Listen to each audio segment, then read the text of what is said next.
sectors and, most importantly, announce their commitments. So please respect the timing that has been allocated to you. A reminder that translation, once again, is available in French and English should you need it. Welcome to you all joining us here at the African Union Mission and all of you watching us online from around the world. At this time, I'd like to invite the session chair, Professor Mohamed Belhossein, Commissioner for Education, Science, Technology, and Innovation at the African Union Commission, to make his opening remarks. Professor Belhossein, the floor is yours. Thank you. Arrêtez. Merci. Merci, Madame. Monsieur le Président de l'Union africaine, Monsieur le Président de la Commission de l'Union africaine, Messieurs les chefs d'État et de gouvernement présents, Messieurs et Mesdames les ministres présents, Messieurs et Mesdames les représentants des agences des Nations Unies, les représentants des partenaires, les représentants des jeunes, Excellences, Mesdames et Messieurs les participants. J'ai l'insigne honneur et le plaisir de vous remercier de vous être joints à nous et de vous souhaiter la bienvenue à cet événement de haut niveau de l'Union africaine sur la transformation de l'éducation en Afrique. Cet événement a créé manifestement un grand engouement au vu du nombre de délégations qui nous ont rejoints et nous nous en réjouissons, même si la salle semble un petit peu petite pour nous contenir tous. Cet événement vise, comme il a été dit auparavant, à partager et à faire avancer les engagements forts du sommet sur la transformation de l'éducation que nous avons eu ces 3 derniers jours et à les contextualiser pour la transformation de l'éducation en Afrique.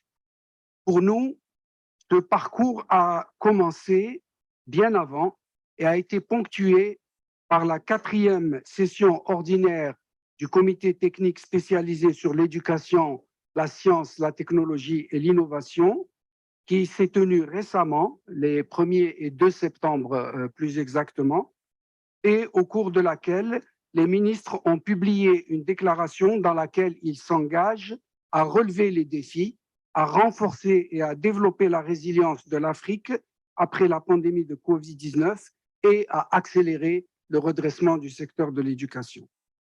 Nous sommes réunis aujourd'hui pour galvaniser les actions au plus haut niveau politique, pour accélérer et amplifier la transformation des systèmes d'éducation et de formation en Afrique.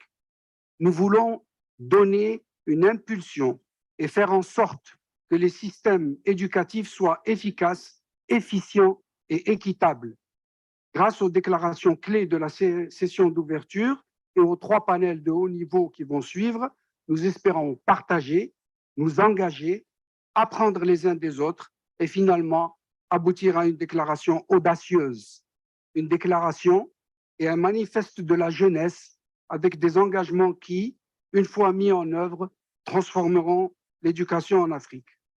Avec ces quelques mots, je voudrais inviter le président de la Commission de l'Union africaine, son Excellence Moussa Faki Mohamed, à faire son discours de bienvenue et par la suite à inviter son Excellence le président Macky Sall, président de l'Union africaine, à nous faire également son discours de bienvenue.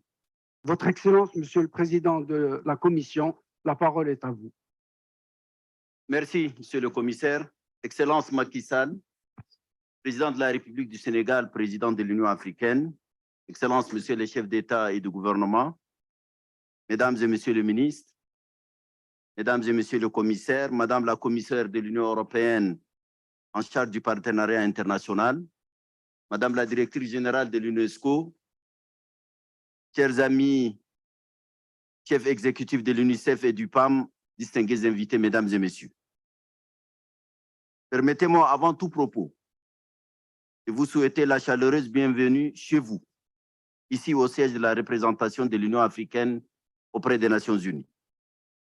La tenue de cet événement de haut niveau sur l'éducation en Afrique marquera, je l'espère vivement, un tournant décisif sur ces sujets à la centralité incontestable.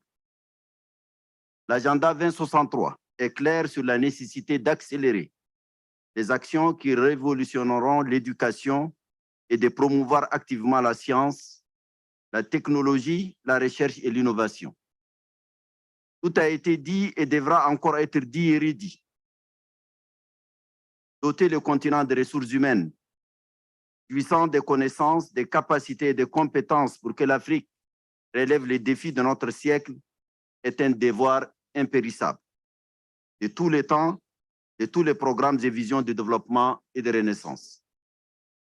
La stratégie continentale d'éducation pour l'Afrique 2016-2025, adoptée par l'Assemblée des chefs d'État et de gouvernement de l'Union africaine, souligne notre engagement en tant que continent à bâtir des systèmes d'éducation et de formation de haute qualité à même de permettre aux citoyens d'être des acteurs efficaces de changement pour la réalisation de la vision de l'agenda 2063 de l'Union africaine. Au cours des 10 dernières années, les gouvernements africains ont entrepris un large éventail de programmes et de politiques visant à garantir un meilleur accès à l'éducation. Ces efforts ont effectivement permis d'augmenter le nombre d'enfants dans l'éducation formelle, les formations techniques et l'enseignement supérieur dans tous les pays d'Afrique. Les enfants issus des communautés marginalisées, les réfugiés et les enfants handicapés ont été particulièrement ciblés par des programmes spéciaux dans de nombreux pays. Globalement, la proportion d'enfants non scolarisés a diminué au cours de ces 10 dernières années. L'accès à l'enseignement et à la formation technique et professionnelle ont été améliorés, tout comme l'accès à l'enseignement préscolaire, aux cours d'alphabétisation pour adultes et à l'apprentissage tout au long de la vie. Excellences, Mesdames et Messieurs, pour autant, et les progrès réalisés jusqu'à présent donnent espoir, les experts affirment toutefois qu'ils n'ont pas été suffisants et que le rythme n'a pas été assez rapide par rapport à la croissance exponentielle de la population jeune en Afrique et au retard à rattraper. Il faut bien évidemment y ajouter l'impact catastrophique de la pandémie de la COVID-19 sur les systèmes éducatifs et qui malheureusement s'installe dans la durée. Avec 3 personnes sur 5 âgées de moins de 25 ans et la moitié de cette population âgée de 3 à 24 ans, l'Afrique a la population la plus jeune de tous les continents. En 2050, l'Afrique comptera environ 1 milliard d'enfants et d'adolescents de moins de 18 ans, ce qui représente près de 40% de tous les enfants et adolescents de la tranche d'âge de 0 à 18 ans dans le monde. L'importante population de jeunes en Afrique et son taux de croissance élevé sont à la fois une bénédiction et une malédiction. Selon l'Unicef et la Banque mondiale, malgré des progrès considérables en matière d'éducation, l'Afrique connaît une crise de l'apprentissage. On estime à plus de 250 millions le nombre d'enfants africains en âge d'aller à l'école mais qui ne sont toujours pas scolarisés. Des millions d'adolescents sortent de l'école sans avoir les compétences requises pour le marché du travail.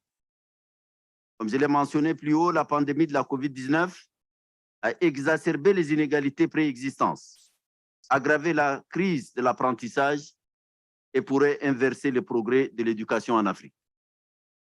En outre, la crise du personnel enseignant reste l'un des principaux facteurs contribuant aux mauvais résultats d'apprentissage. Les écoles africaines sont confrontées à une pénurie chronique d'enseignants qualifiés. Les ratios élèves-enseignants qualifiés pour l'école primaire est de 42 en Afrique contre 21 dans le reste du monde. Notre continent a besoin de 17 millions d'enseignants qualifiés pour réaliser l'éducation primaire et secondaire et universelle d'ici 2030. Si ces déficits latents d'enseignants de qualité n'est pas comblé, l'Afrique ne disposera pas du capital humain nécessaire pour faire avancer son programme de développement. Par conséquent, l'Afrique s'aligne sur l'appel mondial à transformer l'éducation par le biais des actions identifiées et qui sont adaptées à son contexte. Si nous n'agissons pas en urgence, nous serons confrontés à une crise générationnelle complexe qui pourrait menacer les équilibres sociaux et même la sécurité de nos pays. Nous devons agir vite énergiquement, avec intelligence et méthode maintenant.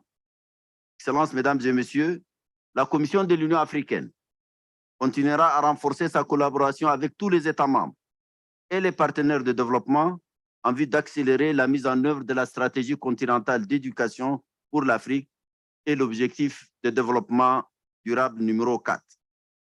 La Commission de l'Union africaine travaille à la transformation de l'éducation en mettant l'accent sur le financement de l'éducation, la valorisation de la profession d'enseignant, l'accroissement de l'utilisation de la technologie pour l'apprentissage et la mise en œuvre de solutions innovantes, la priorisation des sciences, la technologie, l'ingénierie et les mathématiques, et la lecture des bases dans les écoles maternelles et primaires, l'établissement et le renforcement des partenariats multisectoriels et multipartites pour l'éducation au niveau national, régional et continental.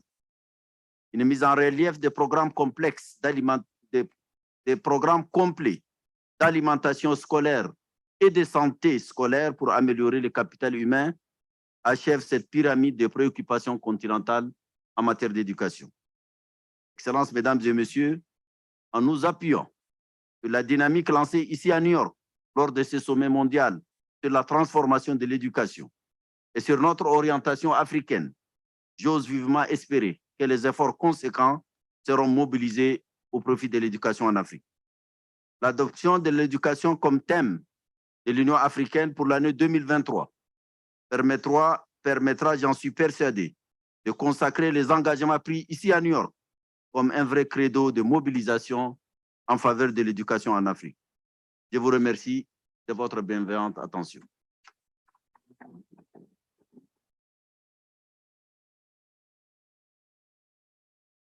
Excellence, Monsieur le Président, en exercice, la parole est à vous. Compris. Je vous remercie, Monsieur le Président de la Commission de l'Union africaine. Excellences, Messieurs les chefs d'État et de gouvernement, Monsieur le Président de la Commission de l'Union africaine, Mesdames, Messieurs les ministres, Madame la commissaire européenne chargée des partenariats, Madame la directrice générale de l'UNESCO, Madame la directrice générale de l'Unicef, Mesdames et Messieurs les représentants des partenaires, les représentants du PAM, Programme alimentaire mondial, distingués participants en vos rangs, titres et grades. Chers amis, le financement de l'éducation pour la rendre plus performante, accessible à tous et adaptée aux réalités de son temps est un défi commun à tous les pays, en particulier en Afrique, où l'État reste le bailleur principal du système éducatif. L'Union africaine en fait également une priorité de premier plan, avec un comité spécialement dédié à l'éducation, la science et la technologie. Mais l'école de la réussite nécessite la mobilisation de tous, acteurs étatiques comme acteurs non étatiques. Parce que l'éducation est une priorité, reste l'un des meilleurs investissements dans la jeunesse et pour le futur des sociétés humaines. L'éducation contribue à la formation d'un capital humain de qualité qui porte le développement. L'éducation forge l'esprit et le rend moins vulnérable à la manipulation des consciences. C'est la raison pour laquelle au Sénégal, l'éducation et la formation figurent parmi les priorités majeures de l'axe 2 du plan Sénégal émergent dédié au capital humain. Au plan opérationnel, les politiques publiques en la matière sont exécutées dans le cadre du programme d'amélioration de la qualité de l'équité et de la transparence appelé paquet.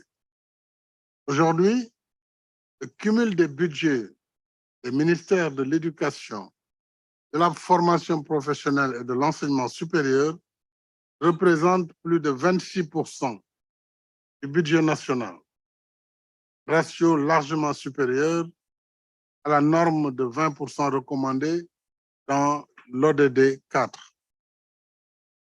Cela nous a permis de démultiplier la construction des universités, des écoles, des équipements,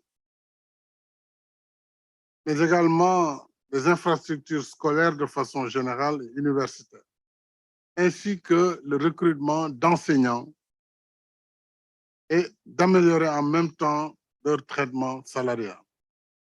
Les enseignants au Sénégal font 2/3 de l'ensemble des effectifs de l'administration. C'est d'ailleurs un défi. Et c'est une force très importante, évidemment, qui reçoit aussi beaucoup de ressources. Je dois également mentionner la résilience particulière dont le système éducatif sénégalais a fait montre au plus fort de la pandémie de Covid-19, en recourant comme ailleurs au numérique pour assurer la continuité des enseignements, ce qui a contribué à sauver l'année scolaire 2019-2020. En outre, la scolarisation des filles, leur maintien à l'école et leur bonne performance en classe et dans les examens et concours constituent un autre motif de satisfaction. Parmi les défis majeurs que nous devons relever ensemble figure l'élimination totale des abris provisoires précaires, surtout en milieu rural, le relèvement des effectifs scolaires dans les filières scientifiques, techniques et mathématiques, c'est aussi un grand défi pour l'Afrique, le renforcement de l'enseignement technique et professionnel, la professionnalisation des curricula, avec l'objectif d'orienter 30% des effectifs des élèves issus du cycle primaire pour mieux promouvoir la formation qualifiante au métier et mieux promouvoir l'employabilité des jeunes. Je voudrais saluer l'engagement de l'Unicef, de l'UNESCO et du PAM au service de l'école. Le président Moussa Faki a parlé des cantines scolaires. C'est un volet extrêmement important si nous voulons maintenir les élèves issus des milieux défavorisés à l'école. Je salue vraiment cette initiative avec le PAM, les autres partenaires. Je remercie également les pays et institutions partenaires qui nous appuient dans le secteur stratégique de l'éducation. J'appelle à une mobilisation continue en faveur du partenariat mondial pour l'éducation afin qu'il continue de soutenir plus de 260 millions d'enfants à travers le monde. Je vous remercie de votre attention.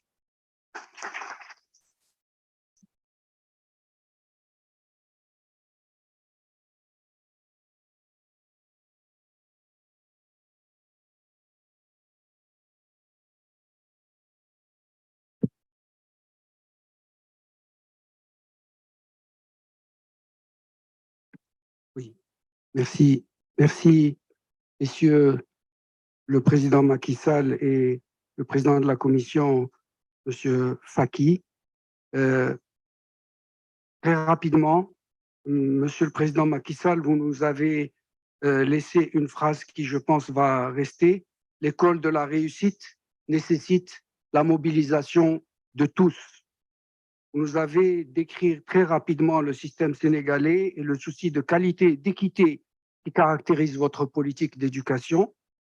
Vous nous avez mentionné la résilience particulière du système scolaire grâce à l'utilisation de la technologie durant l'année 2019-2020 avec la Covid-19 et l'attention particulière qui est accordée à l'éducation des filles. Je retiens ces éléments importants et aussi la reconnaissance du partenariat et en particulier du partenariat avec les agences du système des Nations Unies que sont l'UNESCO, l'Unicef et le Programme alimentaire mondial. Tous deux, vous nous avez aussi rappelé l'urgence d'augmenter le financement de l'éducation, de réformer la profession d'enseignant, de mettre l'accent sur les enseignements fondamentaux et sur les apprentissages fondamentaux, pardon, et aussi de renforcer les partenariats multisectoriels et multi-acteurs afin que les actions complémentaires soutiennent l'éducation, notamment en matière de santé et de nutrition. Encore une fois, je vous remercie pour vos interventions et à ce stade, je voudrais redonner la parole à la modératrice, Madame Foliba Thibault, pour qu'elle présente nos autres honorables dirigeants pour les déclarations d'ouverture de notre événement. Merci, la parole est à vous. Merci beaucoup. Merci, Professor Mohamed Belossine. Merci. Thank you very much. And we look forward, of course, to hearing from Professor Belossine again a little later in our session today. Just a brief reminder of a few housekeeping rules before we move on. Please turn off your mobile phones, put them on silent because it can be very disruptive for our session. So I would greatly appreciate if you could turn them off. Secondly, I'd like to acknowledge the presence of the Vice President of South Sudan, who has joined us today for this session, Mr. Hussein Abdelbagi Akol. Thank you very much, Your Excellency, for taking the time to be with us today at this session. Now, please, let's move on and we turn to a number, as Professor Belossine said, we turn to a high number of high-level dignitaries who will share their perspectives on why and how we must transform education in Africa. Please join me in welcoming the first speaker of this opening session, His Excellency Julius Dabio, the President of the Republic of Sierra Leone and co-chair of the High-Level Steering Committee of Sustainable Development Goal 4. Your Excellency, the floor is yours. Thank you very much. Your Excellencies, distinguished guests, today I want to talk about two things. First,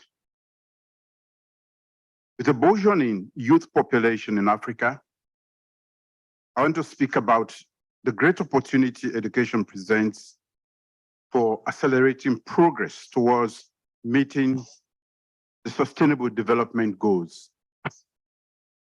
Second, I want to stress what greater political will, purposeful, concrete action, and a focused delivery of measurable outcomes at the country level we mean for making sustainable development gains for education and for development of our continent. On the first issue, the finite resources, be it oil, natural gas, diamonds, and more, have not historically had a bigger footprint for Africa's development. And they cannot create inclusive and sustainable economic growth for the continent. What can is the infinite human capital that we have on the continent. Africa will continue to have the youngest population in the coming decades. The youth bulge can either be a cause or a blessing. There could be fodder in one of Africa's endless wars, unemployed and unemployable hordes in Africa's cities, or feed unending streams of irregular and illegal migration in perceivably better economies on other continents. As leaders, we must make a powerful and meaningful commitment to harness the capacity of that youthful population to create inclusive, sustainable, and resilient economies on our continent. The strongest global economies were built and maintained by skillful and well-educated workforces that continued to be innovative and productive. We can achieve that in Africa if we push education reforms as an absolute an urgent necessity. That takes me to my second point. We must invest in foundational learning, open access to all learners, especially girls and other vulnerable and excluded learners, cultivate transformational curricula, curate innovative learning strategies, strengthen education systems, invest in tertiary education, and open up more opportunity in skills and technical training in support innovation. The Freetown Manifesto has highlighted ways in which we can make progress. Our future learners should be able to participate in the global knowledge economies of the future.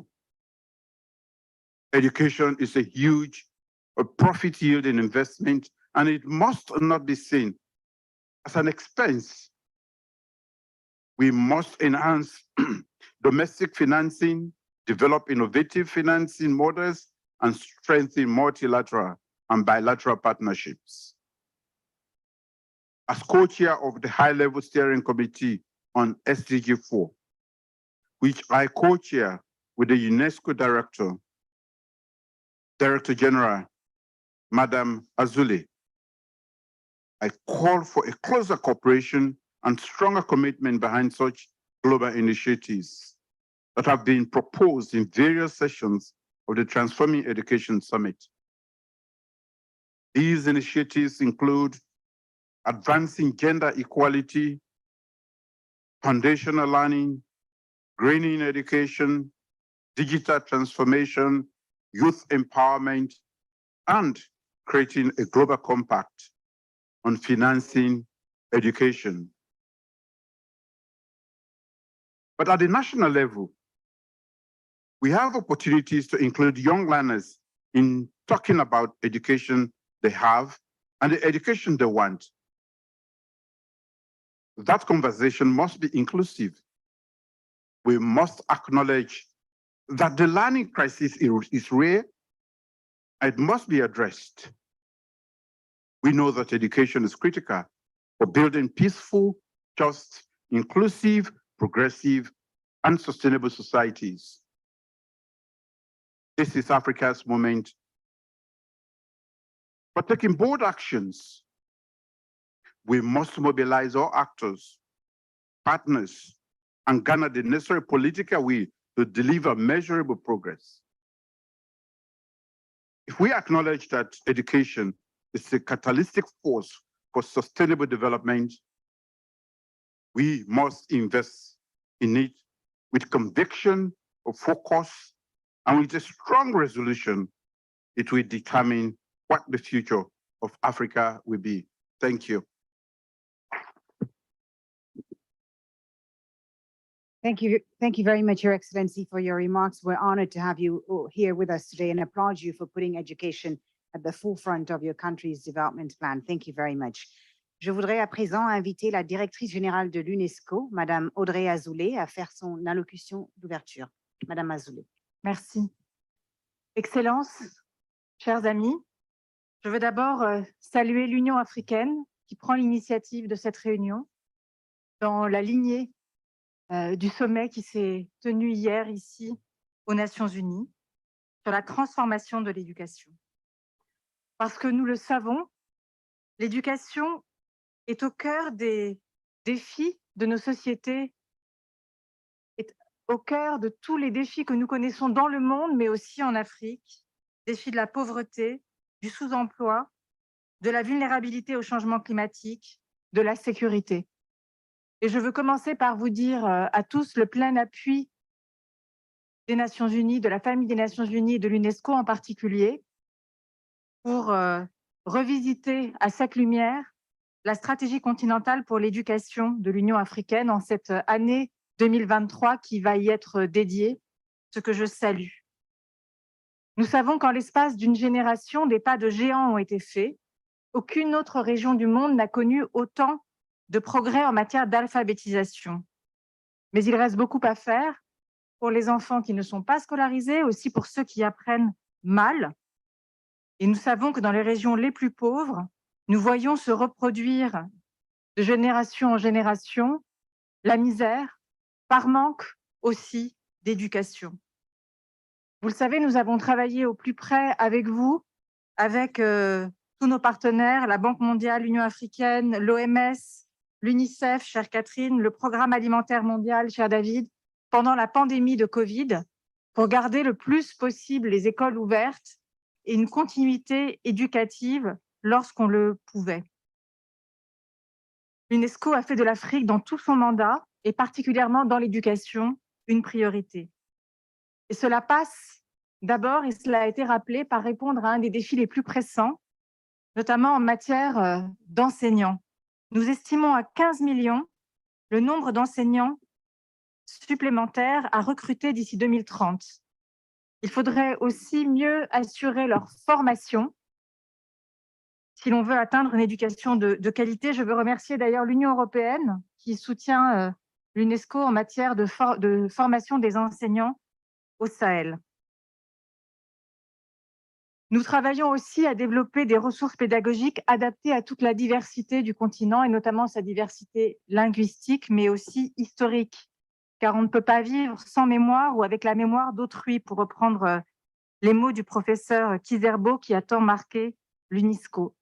C'est toute l'ambition de l'histoire générale de l'Afrique qui est en voie d'inclusion dans les programmes scolaires du continent.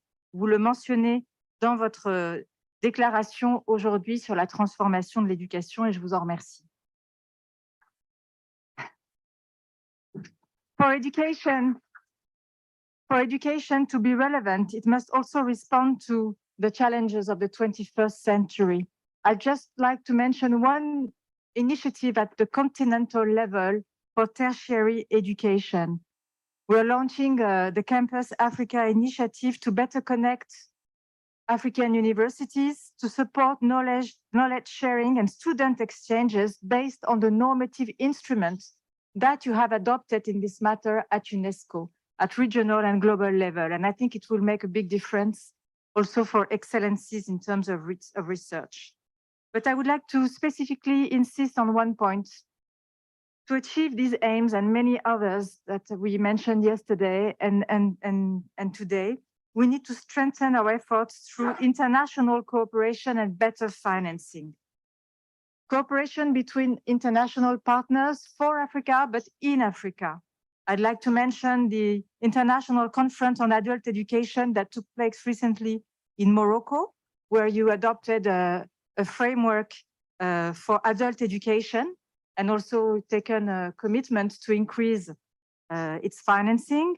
I'm also thinking of the International Literacy Day hosted this month by the Côte d'Ivoire after a very interesting 1 year of consultation, national conversation on education and reform. And in the same spirit, UNESCO has placed 2 of its most important global bodies with Africa, the High-Level Steering Committee on SDG 4 and the International Commission on the Futures of Education. They are placed under the leadership of 2 African presidents that I'd like to mention and thank, Mr. Julius Dabio, who mentioned it just before me, and the president of Ethiopia, who chairs the International Commission on the Futures of Education. But to make Africa a true priority, we need to prioritize both domestic and international financing. I'd like to commend the countries that make the domestic effort, and we know it's not easy. And I'd like to tell you as well that we're working with you not only at national level to better use, to make the best use of this money, but also to support and to mobilize international financing for education as the best investment for peace.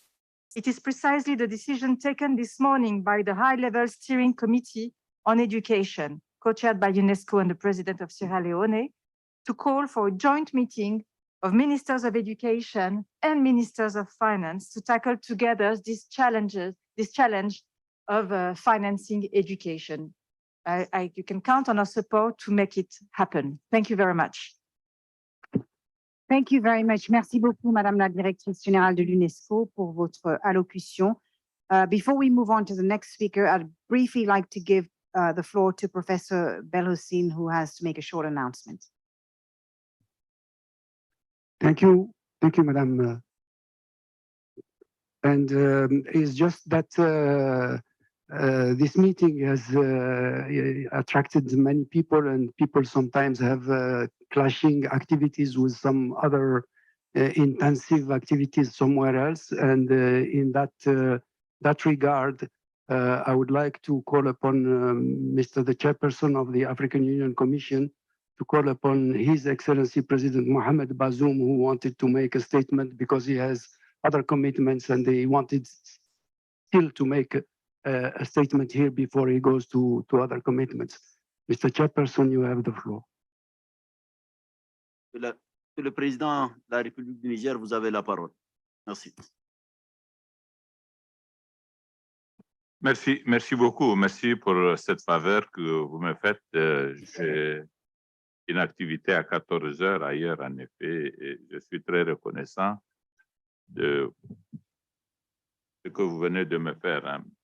Monsieur le chef d'État et de gouvernement, Madame la directrice générale de l'UNESCO, Madame la directrice exécutive de l'Unicef, Mesdames et Messieurs les représentants des partenaires au développement, Monsieur le directeur général du PAM, Madame la commissaire au partenariat de l'Union européenne, Mesdames et Messieurs, permettez-moi tout d'abord de saluer l'engagement de M. Guterres pour l'organisation de cet événement sur le thème pertinent de la transformation de l'éducation. L'objectif de développement durable ODD 4 met l'accent sur l'éducation et souligne l'importance d'assurer une éducation inclusive, équitable et de promouvoir des opportunités d'apprentissage tout au long de la vie pour tous. Au cours de la dernière décennie, vous l'avez tous dit, des progrès majeurs ont été réalisés au niveau mondial pour améliorer l'accès à l'éducation et accroître les taux de scolarisation à tous les niveaux.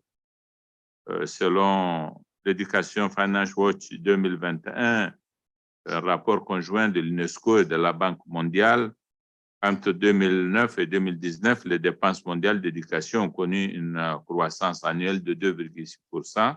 En revanche, cette croissance a été beaucoup plus rapide dans les pays à revenus faibles, où elles ont augmenté de 5,9% par an. Mais force est de reconnaître que malgré ces avancées et tous les investissements auxquels nous faisons allusion, le monde, l'UNESCO l'a dit également, comptait en 2018 plus de 260 millions d'enfants et d'adolescents non scolarisés, soit près du 5e de la population mondiale dans ce groupe d'âge. Mesdames et messieurs, cette rencontre nous donne l'occasion d'apporter une réponse globale à la question de l'éducation avec pour objectif principal de redynamiser les efforts mondiaux pour accélérer la réalisation de l'objectif 4 de l'éducation en réinventant des systèmes éducatifs résilients afin de les adapter aux nouvelles donnes, notamment à la e-éducation. Mesdames et messieurs, au Niger, ces dernières années, l'éducation a été confrontée à d'innombrables défis liés à 3 grands chocs auxquels nous faisons face: le choc démographique, le choc sécuritaire et le choc climatique. En effet, le défi démographique se traduit chez nous par une forte demande en éducation, avec désormais plus d'1 million d'enfants en âge d'être scolarisés chaque année.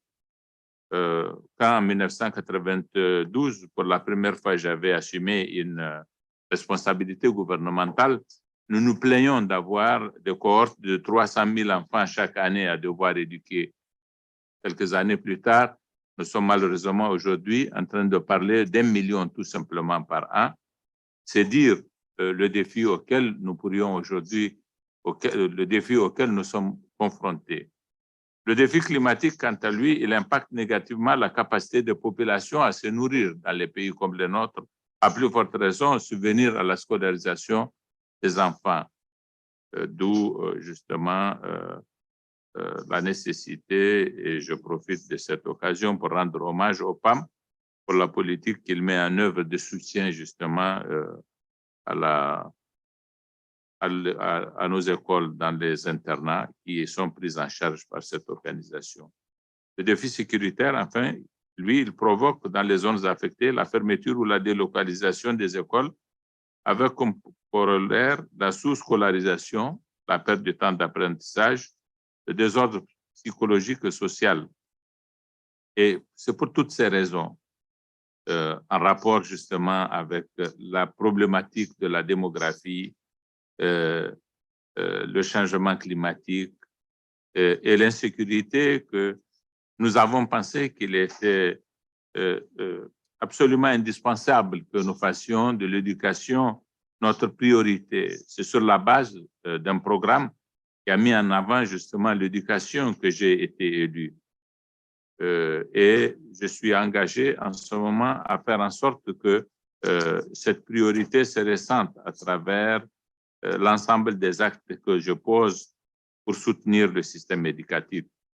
Le 5 juillet 2017, en effet, le gouvernement du Niger avait décidé de créer le Fonds commun sectoriel de l'éducation.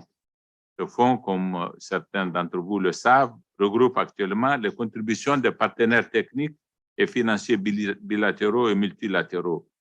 Il s'agit d'un mécanisme innovant de financement de l'éducation qui vise à aligner les engagements des partenaires sur les stratégies nationales, à favoriser l'efficacité des actions de développement du secteur et l'appropriation des outils et des méthodes de bonne gouvernance. Il vise aussi à harmoniser les modes d'intervention des différents partenaires entre eux pour que, justement, nous n'ayons pas de dissonances susceptibles de porter préjudice à la politique que nous mettons en œuvre. Les crédits de ce fonds sont inscrits en loi de finances selon la nomenclature du budget programme. C'est ainsi que ce fonds permet de financer l'ensemble du secteur de l'éducation et de la formation en soutenant la mise en œuvre des planifications annuelles des ministères, acheminer les fonds au plus près des bénéficiaires, là où se produisent les résultats éducatifs, soutenir la mise en œuvre des réformes connexes importantes pour le développement du pays, finances publiques et décentralisation. En outre, 80% du fonds sont orientés vers les structures déconcentrées des ministères, les collectivités locales et les établissements d'enseignement en région, au plus près des acteurs de terrain qui conduisent les transformations et produisent les résultats éducatifs. Et j'ai décidé, dans le cadre justement de mon engagement au cours des élections, de porter systématiquement la part des dépenses pour le secteur de l'éducation à 22% du budget, et cela tout le long de mon mandat.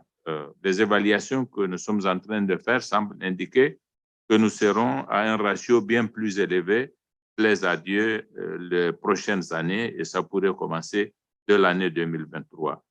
Par ailleurs, l'État, conformément à une directive communautaire de l'UEMOA, a institué la pratique des budgets programmes. Pour tenir ces engagements, l'exercice de simulation a permis d'estimer que le gouvernement doit pouvoir mettre au minimum 5% de ses dépenses d'investissement au profit de l'éducation et de la formation au cours de la période 2020-2022. Mesdames et messieurs, malgré ces énormes efforts nationaux et internationaux pour financer le système éducatif, on observe toujours des déficits de financement pour atteindre l'objectif de la scolarisation primaire universelle à cause, justement, je l'ai dit tout à l'heure, de la forte pression démographique, mais aussi d'une demande accrue d'amélioration quantitative et surtout qualitative de l'éducation. Le rayonnement de notre système éducatif dépend de sa capacité de résilience face aux facteurs que j'ai cités plus tôt, à savoir l'insécurité consécutive à l'action des groupes armés non étatiques, aux sécheresses récurrentes, aux inondations, aux pandémies et à d'autres aléas climatiques. Mais il n'y a pas de défi insurmontable pour les esprits déterminés dans le contexte actuel de l'économie du savoir, de la technologie et de l'intelligence artificielle. Ces opportunités constituent notre gage d'espoir du présent sommet qui vise à redynamiser les efforts mondiaux afin de réinventer nos systèmes éducatifs pour le bien-être de l'humanité. Merci beaucoup de votre attention.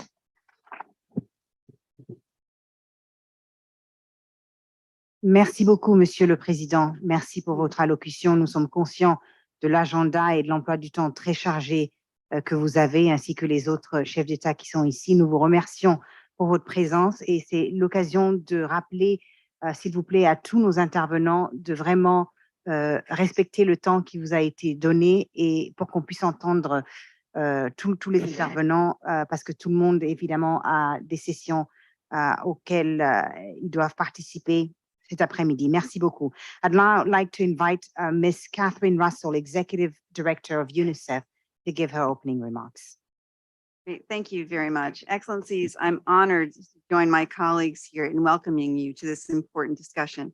Thank you all so much for your ongoing commitment to build brighter futures for children and young people across Africa. Africa is a continent, as you know, undergoing rapid demographic transition with children and young people leading the way. Today, 3 out of every 5 people in Africa are under the age of 25.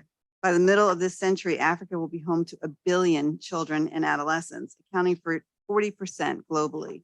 This transformation presents both opportunities and challenges, especially in education. Over the last 2 decades, governments in Africa have made significant progress in getting more children into school. The proportion of primary school aged children not in school was halved from 35% in 2000, 17% in 2019. Over the same period, the percentage of secondary school aged children out of school fell from 63 to 53. This commitment to expanding access to education is clearly reflected in the AU's Agenda 2063 and the 10-year Continental Education Strategy, which aim to strengthen education systems across the continent. UNICEF proudly supports this work in each of your countries. In 2021, nearly half, or 46% of UNICEF's program expenditures in education went to Africa. Unfortunately, the global learning crisis exacerbated by the COVID-19 pandemic could undo much of the progress that has been made in children's education since 2000. Even before the pandemic, the continent was facing a serious learning crisis. Millions of children already lacked foundational reading skills and were excluded from learning opportunities because of poverty, gender, conflict, displacement, or disability. This pandemic has intensified these trends. At the COVID peak, school-related closures, for example, more than 90% of students in Africa had their learning disrupted. So with Africa home to the world's largest population of children and young people, the time to act to transform education in Africa truly is now. Excellencies, you have an essential role to play in reaching every child in Africa with quality education. Education has not been the AU's annual theme for over a decade. I respectfully urge you to put education at the heart of the African Union agenda by championing education as a 2023 theme. I also encourage you to take the lead in triggering a continental movement to transform education in Africa. This transformation can be led and owned by African member states, with support from multi-stakeholder partnerships and youth engagement. Together, we can bring all school-aged children in Africa back to in-person learning. This includes the millions who were not in school before the pandemic. We can also ensure that education systems have the capacity to support children with catch-up learning, as well as essential services like water, sanitation, and mental health support. And we need to empower teachers with refreshed skills on digital learning, remediation, and socio-emotional learning. Excellencies, we must tackle the learning crisis through increased investment in foundational learning. If Africa's children are equipped with solid numeracy, literacy proficiencies, they will be better positioned to obtain higher level knowledge and skills in the future. We should also dedicate more funding to development and training so that young people can learn the full range of skills needed for the 21st century. We can leverage diverse partnerships, including with the private sector, to bring the innovative ideas and resources to the table. And critically, we must prioritize girls' education. This includes ensuring that girls are safe in school and that they are supported in the subjects and careers they choose to pursue. We have a long way to go. The work ahead is difficult, but it could not be more urgent. Thank you for your leadership and partnership in ensuring that the children of Africa are educated and prepared for the future. Thank you very much. Thank you. Thank you very much, Ms. Catherine Russell, Executive Director of UNICEF, for your address, and thank you for co-organizing this event today. I'd like to call on Mr. David Beasley now, Executive Director of the World Food Program, to say a few words. Well, thank you, and let me be short. Being up here with some tremendous friends and colleagues who understand the importance of education. When I was elected governor in the United States, our economy was the #1 worst economy in the United States. High unemployment, low personal income growth, and we invested in education and made the changes that was necessary. I put the largest amount of funds in education without a tax increase in our history. 2 years later, we were #1 in America in job growth, #1 in America in personal income growth, #1 in America in international capital investment. Why? Because we invested in our children, and leaders around the world understands what happens when you invest in your children. It's just that simple. You've got to decide, do you want to just give this lip service, or do you really want to change the future of your nation? The devastation in the last couple of years because of COVID, and now extremist groups. I heard Macky Sall talking about this earlier today. ISIS, Al-Qaeda, Boko Haram, Al-Shabaab, trying to exploit youth. We know when children don't have any hope, they're exploited by extremist groups. We're seeing it all over the continent. That's why the World Food Program is so committed to school meals, because we know when children are in school getting a nutritious meal, they're less apt to be exploited by extremism, extremist groups, and a nutritious child learns so much better. In fact, our evidence is clear, anecdotally.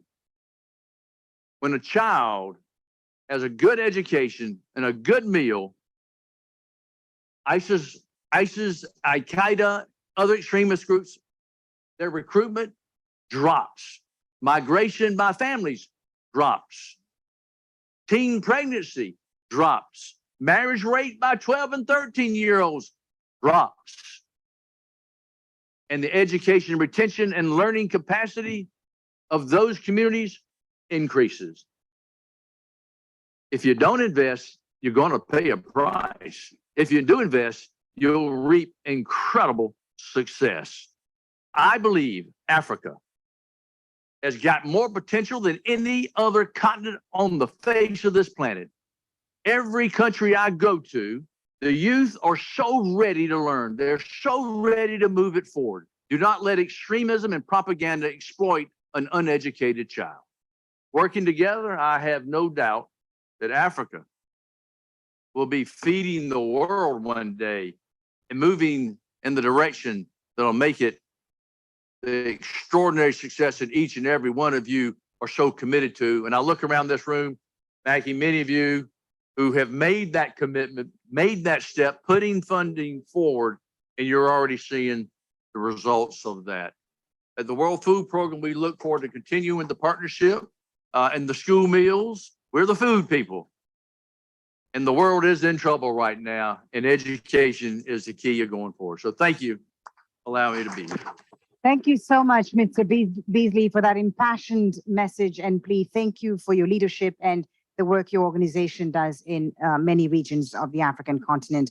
I'd like to invite now Her Excellency Jutta Urpilainen, the European Commissioner for International Partnerships, to make her opening remarks. Your Excellency, the floor is yours. Thank you very much, Your Excellencies, distinguished guests, ladies and gentlemen, your sisters and brothers.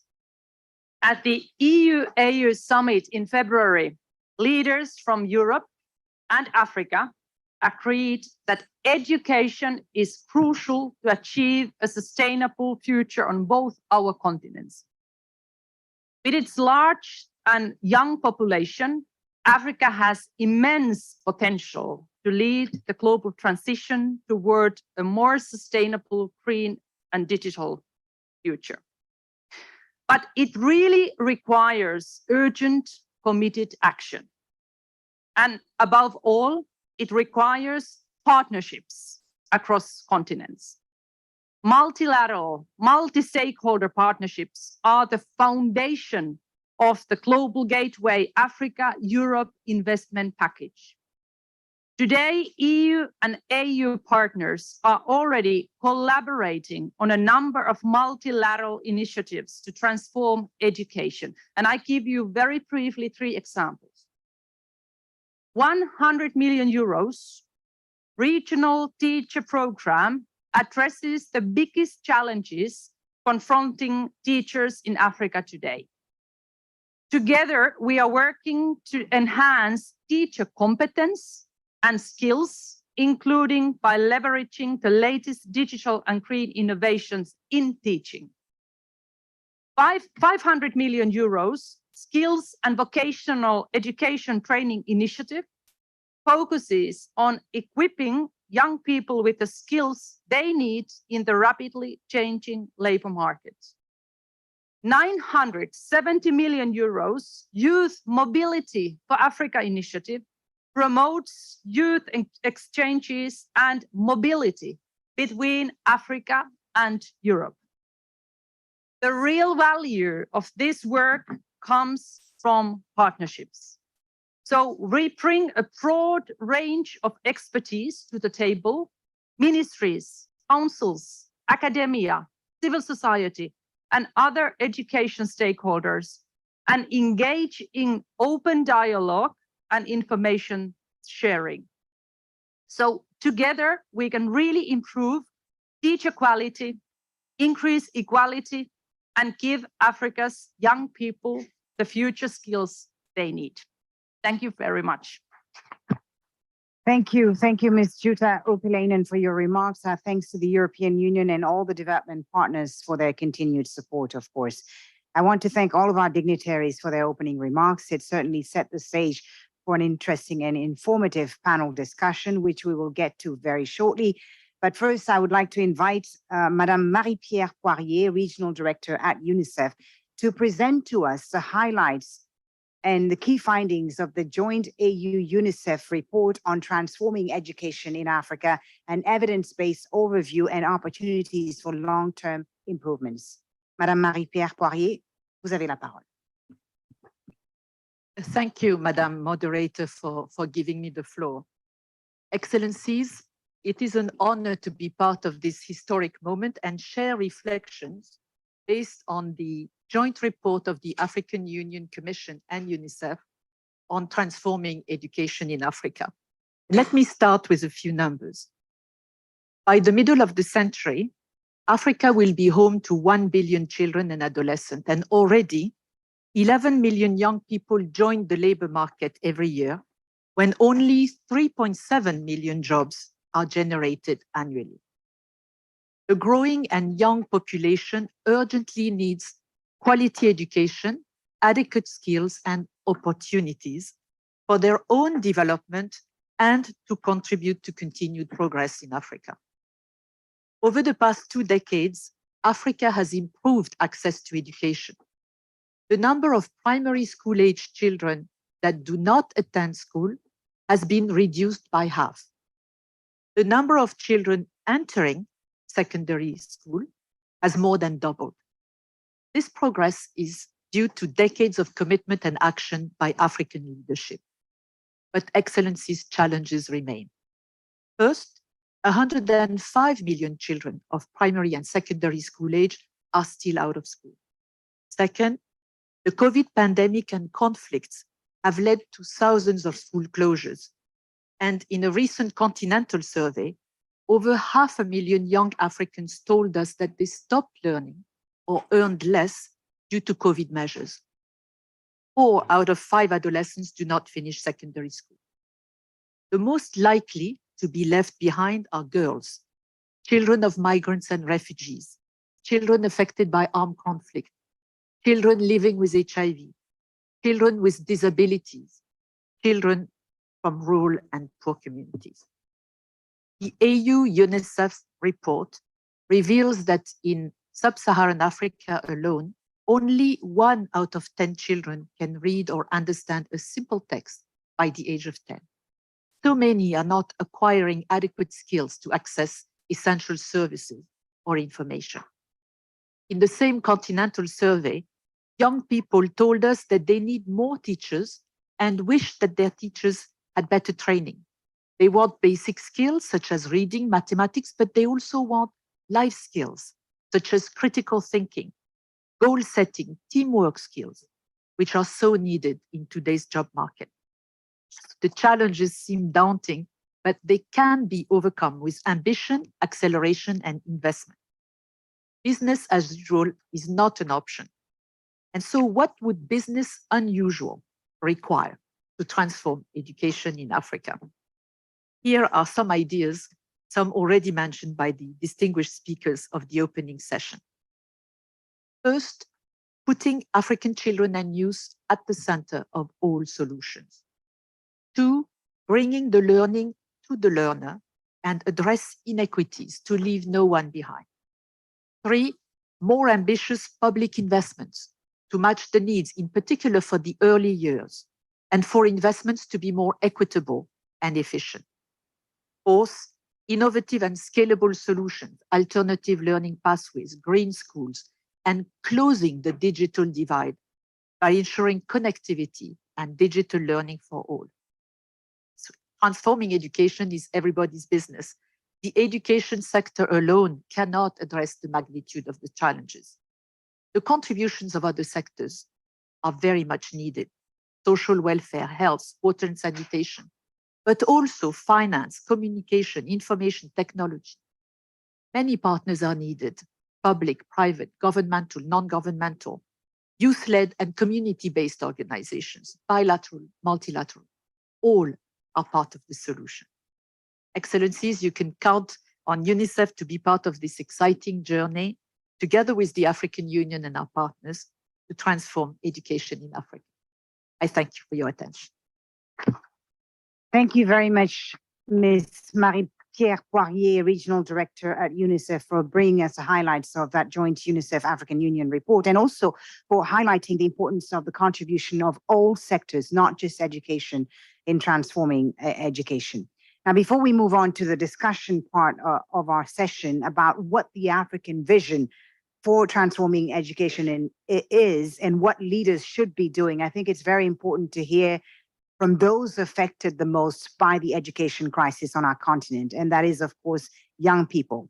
Well, to find out more about their concerns and what they're calling on leaders here today to do to transform education, please welcome Kumba Favor Amara.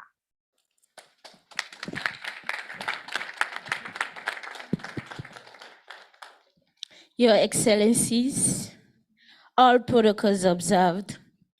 Today, the world is discussing on transforming education, and education have set the agenda. And therefore, it is centered around the youth. As long as it is centered around the youth, the participation of youth should be included in all sectors and in all procedures and protocols in observing education. Have we thought about what will be the outcome if you pour your resources on us as youth? What is the outcome? Job opportunities. These are some of the things that we, the youth, are demanding for in African countries. You go down to Africa and see lots of graduates languishing on the street. So there has been no importance of them being educated. Think about these African leaders. And this is the time, my African leaders and partners, that we will no longer see education as a business, rather as a human right, inclusive of gender equality, non-discrimination, and equal rights, and also a safe platform for all in Africa. What will be the legacy that our African leaders will leave for us as young people? Empower us to be productive in critical thinking, in knowledge, and also in our attitude, so that we'll be able to contribute to nation building. If we are empowered and given the resources, you might leave us what will be the future of the nation. Therefore, support us so that we can make the change that we are all demanding for in the world. Thank you very much. Thank you so much to our incredible youth contributor Kumba Favor Amara. Powerful message there from Africa's young people. Their voices, of course, matter the most because they're the most concerned by this crisis. So it is imperative that they are involved in these conversations that we're having about transforming education on the African continent. Now, let's begin our high-level panel discussion. We'll have three themes with the underlying questions of what is the African vision for the transformation of education on the continent. Our first panel will deal with education financing, which some of the leaders have touched on a bit here, and the challenges and perspectives for education financing. So please let me welcome first His Excellency Nana Akufo-Addo, President of Ghana. Madam, thank you very much. There's some things that we just have to take for granted in terms of what we've heard today and what we know. The critical role of education in the development of our various countries. So the financing for education, therefore, is I don't know how you describe a priority amongst priorities, but it's a genuine priority. Ghana, at the moment, we're spending 4% of our GDP on education. In the national budget, we are spending some 15% of our public expenditure on education, including the school feeding program, which is a critical part of our education. I think that in terms of public expenditure, clearly we ought to find a way of going to the 20% limit, which is what is being recommended. But in so saying, there's some specific initiatives that we think are very important in Ghana. First of all, specific taxes to do with education infrastructure development. In Ghana, we have something called the GET Fund. There's a need for us to expand the GET Fund because of the free education policy that is now part of our educational system. The numbers that are at school, especially at the secondary level, have grown astronomically.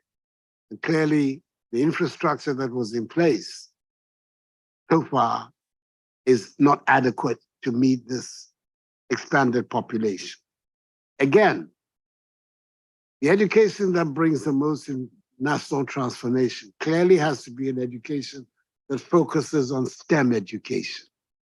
By STEM, we're talking science, technology, engineering, and mathematics. That has to be a great priority within the education mix. In so saying, I am not one of those who think that everybody has to be an engineer. Our society needs philosophers, it needs historians, it needs lawyers. And therefore, it's important that our educational mix takes care of it. But the emphasis on STEM education is also absolutely critical because at the end of the day, it yields more. Finally, two other comments. One, the gross tertiary enrollment ratio. In Ghana today, it is 20%. We have made our target to increase that figure, to double that figure to 40% by 2030. But to show how far we need to go, you have to remember that in Korea today, the figure is 90%. So it tells you that there is still a large journey ahead of us. Because the more of our young people can get the full whack of education, the better for our development. And then second closing remark, the need for us to develop a really strong alliance between what we are teaching people in school and the requirements of the world of work. The alliance between education and industry, alliance between education and agribusiness. That alliance is absolutely critical to the future of our country. Those would be some of the recommendations and views that I would like to share with you. Thank you. Thank you very much, Mr. President, for those recommendations. Indeed, many countries on the continent are still struggling to meet the recommended threshold of 20% of their national budgets to education. Thank you so much for your time and for being with us here today. Okay, let's move on now. I'd like to call on, if he's here, of course, s'il est présent, s'il est parmi nous, j'aimerais faire intervenir son Excellence, Monsieur. D'accord, très bien. On va passer alors à Monsieur Charles North.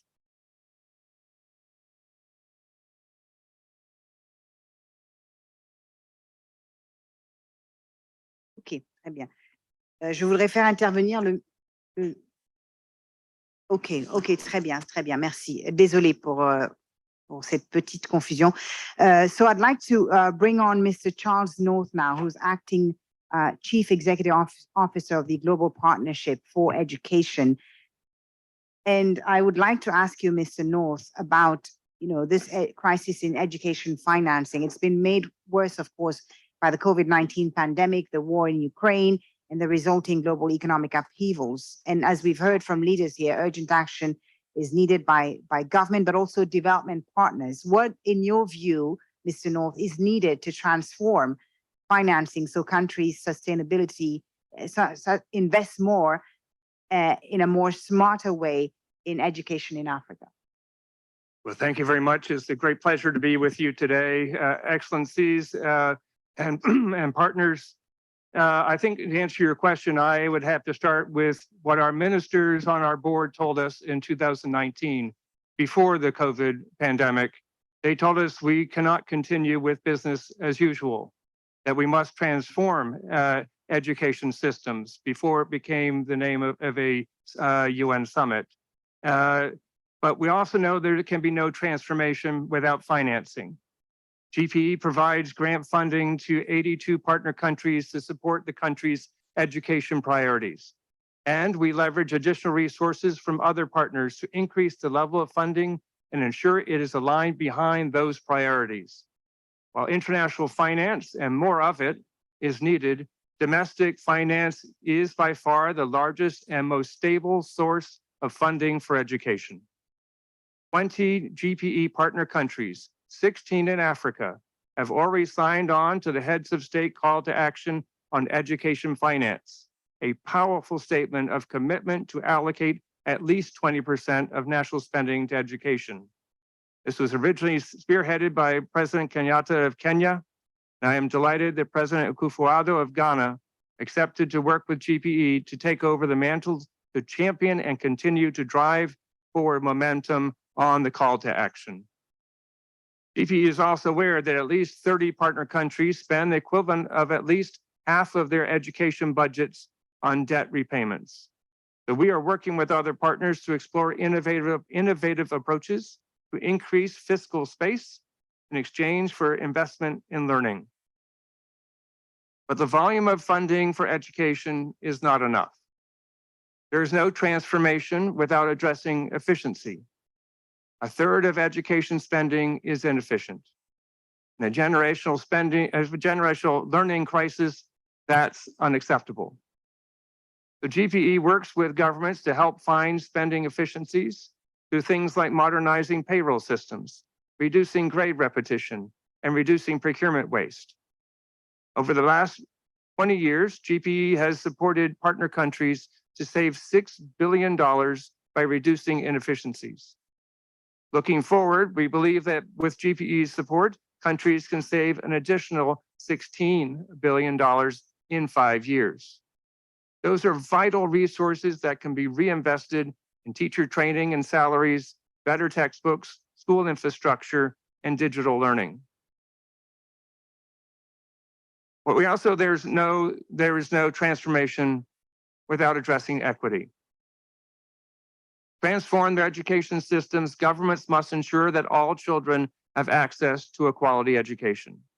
This means prioritizing spending on the children who are most at risk, including girls, children with disability, refugees, or those from remote communities. But often this isn't how education budgets work. For example, we know that early childhood education has a transformative impact for the poorest children. But in many countries, the high cost of pre-primary school is prohibitive, or classrooms and teachers aren't equipped with what they need. The GPE supports countries and governments to hardwire a focus on equity and gender equality into their education budgets and get the data they need to make decisions. In the Democratic Republic of Congo, GPE supported the implementation of a dedicated girls' education strategy, including funding textbooks and supporting a set of performance indicators to promote girls' education. So the volume, the efficiency, and the equity of financing are key to transforming education. You'll let me close by respectfully calling on the African Union to follow on this Transforming Education Summit by making 2023 the year of education in Africa. Thank you very much. Thank you very much for your remarks, Mr. Charles North from the Global Partnership for Education. We thank you for being here and for your continued support, of course. J'aimerais à présent donner la parole au ministre de l'Éducation du Maroc, qui est là, représentant le Premier ministre, son Excellence Monsieur Aziz Akanouche, Monsieur Shakib Ben Moussa est le ministre de l'Éducation du Maroc. Monsieur le ministre, parlez-nous de votre expérience au Maroc et comment renforcer le financement de l'éducation pour faire face à cette crise de l'éducation sur le continent. Excellences, Mesdames et Messieurs, je tiens tout d'abord à remercier la Commission de l'Union africaine, l'UNESCO, l'Unicef et le PAM pour l'organisation de ce panel de haut niveau qui nous offre l'opportunité d'échanger autour du défi de la transformation de l'éducation en Afrique. Malgré les progrès réalisés durant les 20 dernières années en Afrique, les efforts d'investissement dans l'éducation et la jeunesse demeurent en deçà de nos ambitions pour une Afrique émergente et prospère. Beaucoup d'enfants sont encore exclus du système scolaire. En 2019, on comptait environ 105 millions d'enfants non scolarisés, parmi ceux en âge de fréquenter le primaire et le secondaire en Afrique, soit 41% du total mondial. De même, le taux de pauvreté d'apprentissage s'élève à plus de 80% en Afrique, soit le taux le plus élevé du monde. Cette situation risque de freiner la dynamique du développement en Afrique et les efforts déployés pour la réalisation des ODD à l'horizon 2030, dont l'ODD 4, éducation de qualité, ainsi que les objectifs de la stratégie continentale de l'éducation pour l'Afrique 2016-2025. C'est pour cela que nous sommes interpellés aujourd'hui à multiplier nos efforts à travers une approche audacieuse orientée vers des solutions novatrices et durables.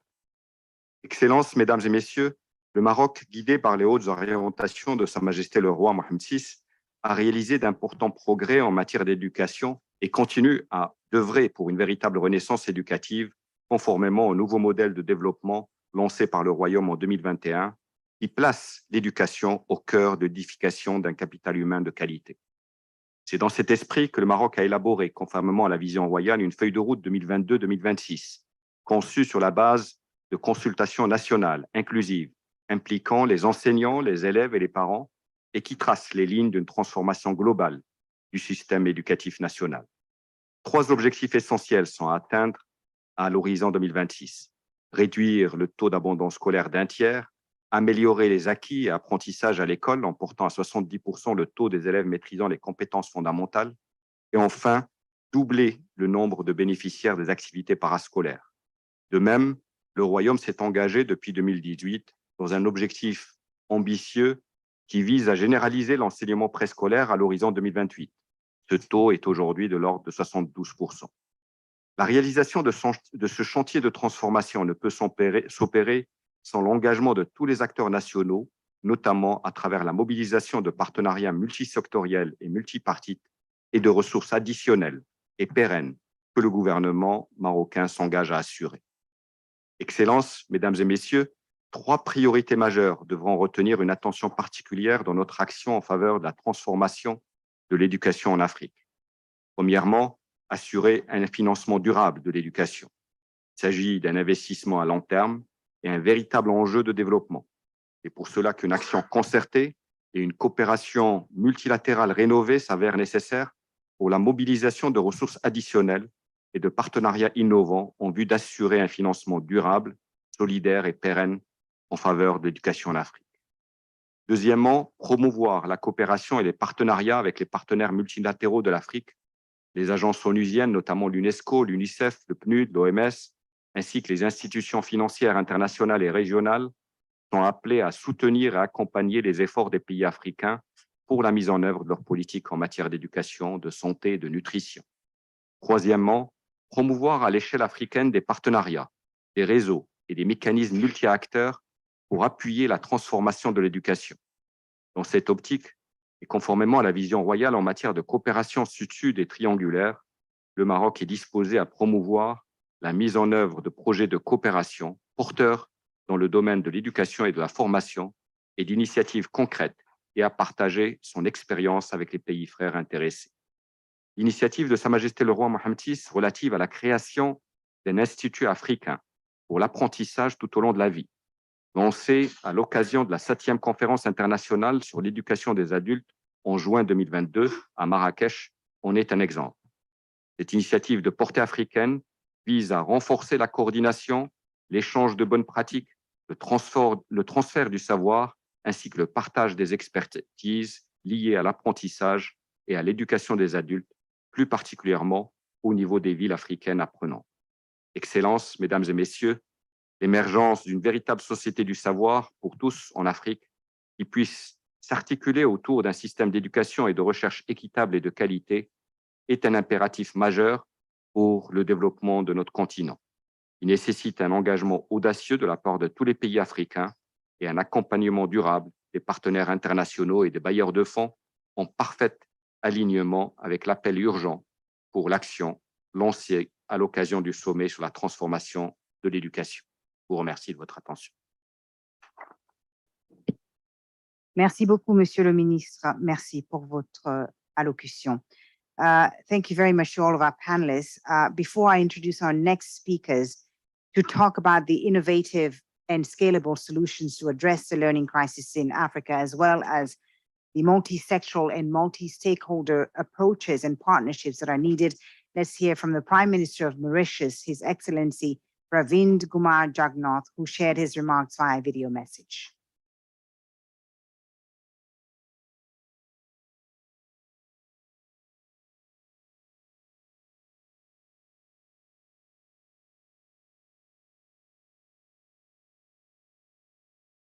Hopefully we'll be able to get that for you very shortly.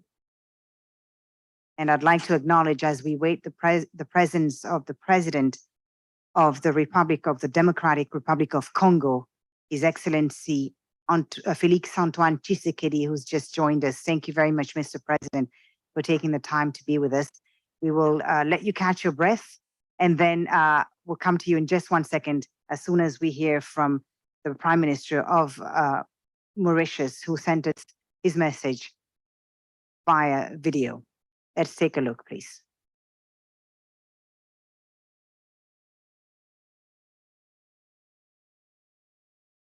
Okay, while we get that technical issue sorted, I guess we can give the floor to the President of the Democratic Republic of Congo. Monsieur le Président, merci encore d'être avec nous aujourd'hui.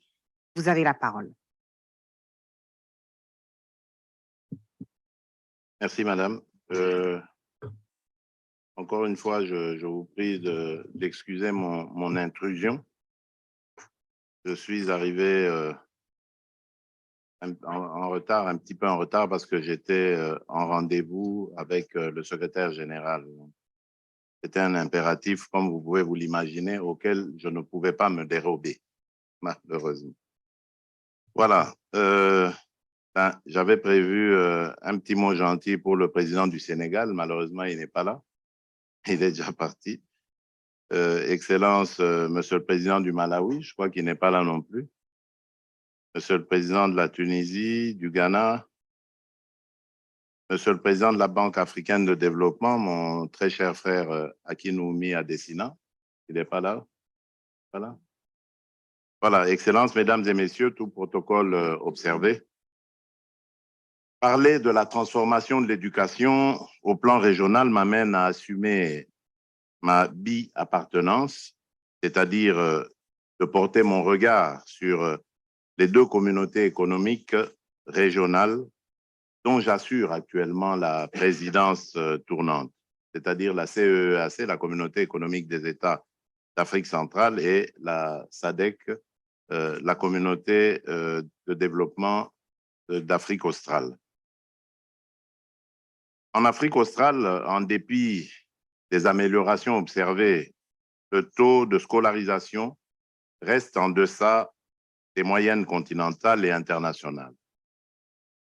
d'où l'importance du plan indicatif régional de développement de la SADC, le RISDP, en sigle, 2020-2030.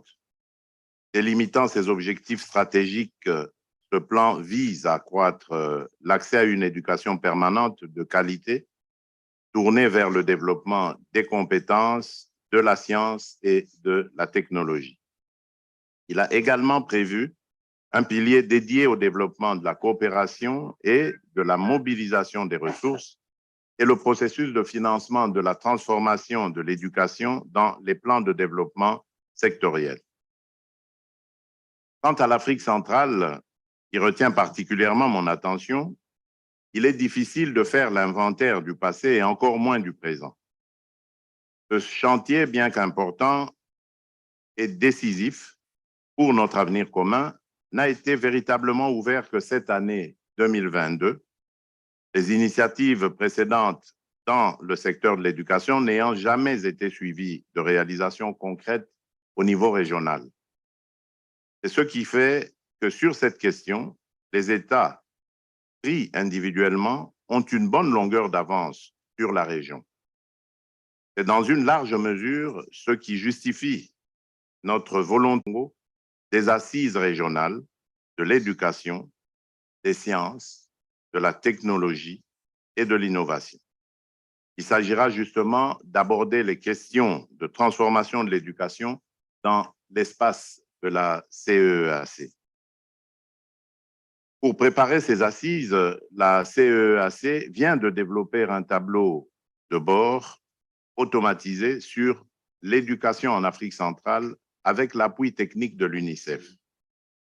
Ce tableau de bord aide nos États membres et la CEAC à produire des analyses désagrégées et axées sur l'équité qui sont essentielles pour guider les discussions et l'élaboration de plans politiques pour une éducation réellement plus inclusive et équitable qui pourra alors renforcer notre capital humain. Comme partout ailleurs, notre région n'a pas échappé aux affres de la pandémie de COVID-19 avec comme conséquence un changement de paradigme. En effet, ayant tiré les leçons de la crise sanitaire d'Ebola, la CEAC a choisi d'orienter ses efforts vers l'accélération de l'éducation résiliente. Appuyée en cela par l'Unicef, qui a initié une réflexion sur la question en décembre 2018. L'éducation résiliente doit être comprise ici comme étant le fait de donner à tout Afro-centralien, c'est-à-dire les ressortissants d'Afrique centrale, à travers l'offre régionale de l'éducation, la capacité de devenir une solution transformatrice, un agent de changement constructif dans son environnement naturel ou d'accueil, par l'acquisition de savoirs et de compétences spécifiques. Porte de chiffres encourageants sur le plan de l'éducation et des enjeux que représente la dividende démographique, l'Afrique centrale dispose d'atouts indéniables. Sa population, fortement urbanisée et principalement composée de jeunes, à l'horizon 2030, presque la moitié de ses habitants aura moins de 18 ans. Même si les taux de scolarisation sont encore très loin d'atteindre l'objectif mondial des 100% dans plusieurs États de la CEAC, on relève une augmentation du nombre d'enfants qui ont accès à l'éducation primaire et secondaire. Toutefois, un gap persiste entre la fréquentation de l'école et l'appropriation des compétences fondamentales. Enfin, en matière de financement, les pays de la CEAC n'allouent en moyenne que 15% des dépenses publiques à l'éducation, ce qui est 5 points de pourcentage inférieur à la cible de l'Union africaine qui est de 20%. Cet état de lieu sommaire prouve combien il est indispensable de travailler à la mise en œuvre d'une éducation universelle, inclusive, équitable et de qualité, qui n'est pas seulement un droit humain inaliénable, mais aussi le gage d'une prospérité et d'un développement durable et harmonieux de nos États et une plus-value génératrice de paix, de sécurité et de stabilité. Jeune, en termes démographiques, l'Afrique est appelée à détenir une force sociale et économique majeure dans le monde. Elle devra pour cela, à très court terme, apporter une contribution significative pour valoriser promouvoir plutôt le capital humain par la formation, l'innovation et l'entrepreneuriat au bénéfice du bien-être collectif. Cette exigence nous a inspiré la nécessité de mettre en place le système de l'économie régionale de l'éducation, des sciences, de la technologie et de l'innovation. Ce sont entre autres ces grandes décisions que nous devons prendre en novembre prochain lors de la réunion des ministres sectoriels qui se tiendra en République démocratique du Congo. S'agissant du financement de la transformation de l'éducation, il va sans dire que nous développons tous les mêmes mécanismes de financement interne. Nous nous employons dans la mesure du possible à aménager les marges budgétaires de nos gouvernements pour accroître le financement de l'éducation. Pour ce qui est du financement externe, nous aurons toujours recours à l'aide publique au développement. Nous tenterons d'améliorer et de rendre plus performante notre recherche de financement innovant et, osons-nous espérer, nous nous évertuerons autant que faire se peut à limiter la contribution des ménages. Il reste que, même si on exige des États plus d'efforts budgétaires en faveur de l'éducation, leurs ressources internes ne suffiront pas à financer l'éducation préscolaire, primaire et secondaire du premier cycle. Toute chose nous exposant à un déficit de financement résiduel au risque de devoir recourir à l'aide publique au développement ainsi qu'à d'autres mécanismes de financement internationaux. C'est la raison pour laquelle, dans le cadre de la CEEAC, nous envisageons de travailler davantage sur les stratégies d'autofinancement de l'éducation. Mais comment donc l'éducation peut-elle s'autofinancer? Probablement à travers la mise en place d'une structure d'encadrement qui constituera l'un des piliers du système de l'économie régionale de l'éducation, des sciences, de la technologie et de l'innovation, dénommé pilier du financement et de l'autofinancement de l'éducation, des sciences, de la technologie et de l'innovation, qui servira d'appui. Au financement de l'éducation à partir du développement des secteurs, donc qui servira d'appui au financement de l'éducation à partir du développement des secteurs à forte productivité, comme la culture, le tourisme, etc., qui permettront de produire des fonds propres sur base du prélèvement d'un taux sur la valeur ajoutée des biens et services culturels produits. Il servira d'appui à la conception des activités génératrices de revenus, les AGR, dans le cadre de l'éducation, il servira d'appui à rendre autonomes les acteurs et les bénéficiaires des biens et services de l'éducation par le développement d'une culture en matière de financement et d'autofinancement de projets éducatifs. Les mécanismes de financement et d'autofinancement sont d'autant plus nécessaires que même si l'on venait à exiger des États membres plus d'efforts budgétaires, comme le suggérait déjà un rapport de la conférence des ministres de l'éducation des États et gouvernements de la francophonie en 2019, les ressources internes seraient toujours largement insuffisantes pour couvrir les objectifs régionaux.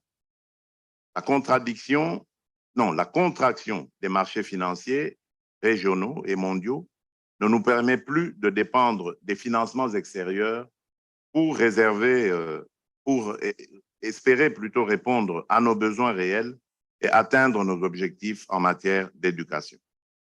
Excellences, Mesdames et Messieurs, l'opérationnalisation de ces mécanismes de financement et d'autofinancement de la transformation de l'éducation ne pourra se faire sans le concours technique et financier des partenaires au développement, au premier rang desquels l'UNESCO, l'Unicef et le PAM, l'Union européenne et toutes les autres agences dont la collaboration nous est tout aussi précieuse. Je vous remercie pour votre aimable attention. Merci beaucoup, Votre Excellence, pour votre allocution. Merci au président Tshisekedi d'être là avec nous. Et je voudrais à présent donner la parole à son Excellence, Monsieur Azali Assoumani, le président des Comores et le remercier pour sa patience. Merci beaucoup. Votre Excellence, la parole est à vous. Merci, merci bien, madame, de me donner la parole. Chers collègues, honorable assistance, mesdames et messieurs, la transformation de l'éducation thématique qui nous réunit ce matin est d'une importance capitale car elle est un levier important du développement durable. Je voudrais alors remercier le secrétaire général des Nations Unies, M. Guterres, pour avoir dédié cette session spéciale à cette question importante pour l'avenir de nos pays. Mesdames et messieurs, le gouvernement a adopté en 2019 le plan Comores émergent à l'horizon 2030, intégrant la réalisation des objectifs de développement durable à l'agenda 2063 de l'Union africaine. La promotion et la valorisation de l'éducation sont tout naturellement au cœur de cette vision d'émergence que nous souhaitons réaliser en faveur de notre pays. Cependant, à l'instar du reste du monde, la mise en œuvre de notre plan de développement a été retardée par les effets néfastes de la pandémie Covid-19. Il faut noter aussi que notre pays, comme les pays de la région, a subi, avant cette pandémie en avril 2019, le passage cyclone Kenneth, dont la violence a ébranlé tous les secteurs de développement. Ces deux événements, comme vous pouvez l'imaginer, ont fortement impacté le système éducatif.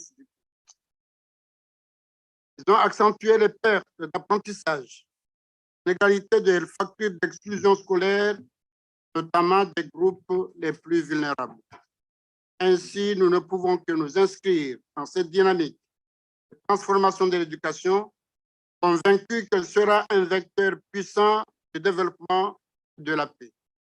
Mesdames et messieurs, mon pays, l'Union des Comores, compte avec l'appui de ses partenaires au développement, assurer le développement progressif d'un système éducatif efficient, efficace, résilient dès la rentrée scolaire et université 2022-2023. À cet égard, nous sommes en train de procéder à la rénovation et à l'extension de plus de 25% des établissements scolaires, en l'occurrence les écoles, les collèges et les lycées.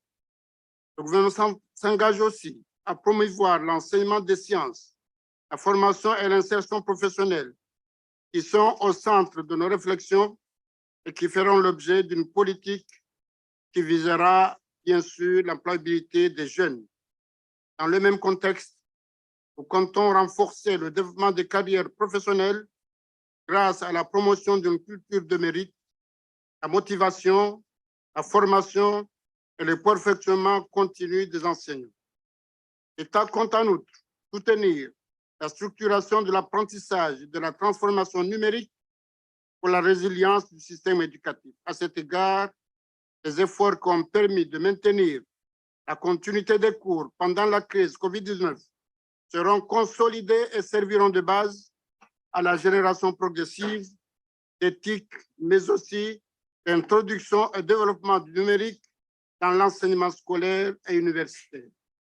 La révision des programmes et des méthodes d'enseignement, ainsi que la dotation des études numériques aux enseignants aux établissements scolaires et universitaires seront matérialisées à travers la mise en place et la réalisation d'une politique nationale adaptée.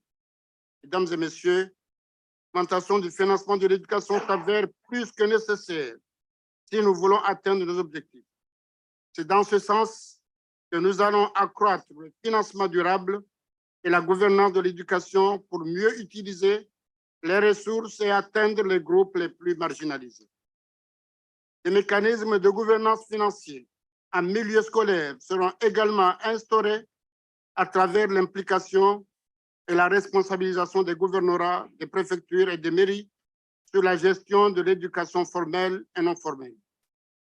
Mesdames et messieurs, les chocs liés à la COVID-19 et qui ont mis à mal les économies de notre pays ne nous permettront peut-être pas d'atteindre les objectifs communs que nous étions fixés dans les délais impartis. Malgré cela, mon pays, les Comores, enregistre un taux net de scolarisation au primaire de 90%, 70% au collège et lycée, et la parité filles-garçons est presque atteinte à tous les niveaux d'études, avec 50% des filles au préscolaire et au primaire et 52% au collège et au lycée. Toutefois, mon pays s'engage à garantir une gestion inclusive, système éducatif national, inverser la tendance en augmentant les investissements dans le système éducatif en s'assurant que l'enseignement mène à l'employabilité et par conséquent à la lutte contre le chômage et surtout de nos jeunes. Un séminaire sur l'éducation sera d'ailleurs organisé dans les prochaines semaines afin d'examiner de façon inclusive les solutions idoines à apporter à ce secteur vital de l'éducation. Et c'est ainsi que je tiens à remercier nos partenaires multilatéraux et surtout l'UNESCO, l'Unicef, l'ALESCO et le PAM qui ont toujours été à nos côtés dans ce domaine très important. Et je forme le vœu que nos débats nous permettront d'identifier rapidement des solutions qui contribueront à améliorer le système éducatif de notre pays dans l'intérêt de nos peuples. Je vous remercie. Merci beaucoup, Votre Excellence Azali Assoumani, président des Comores. Merci pour votre allocution et merci encore pour votre patience. We'll now hear from the President of Zimbabwe, His Excellency Emmerson Mnangagwa, who sent us his remarks via video message. Let's take a look.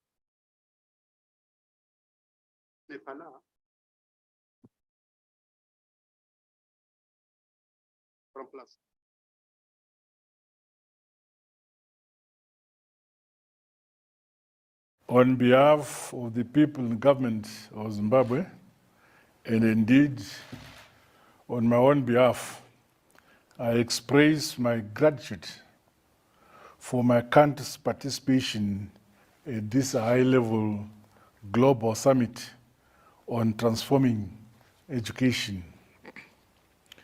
My government values inclusive, equitable, and quality education as one of the strategic vehicles for sustainable socio-economic and cultural development.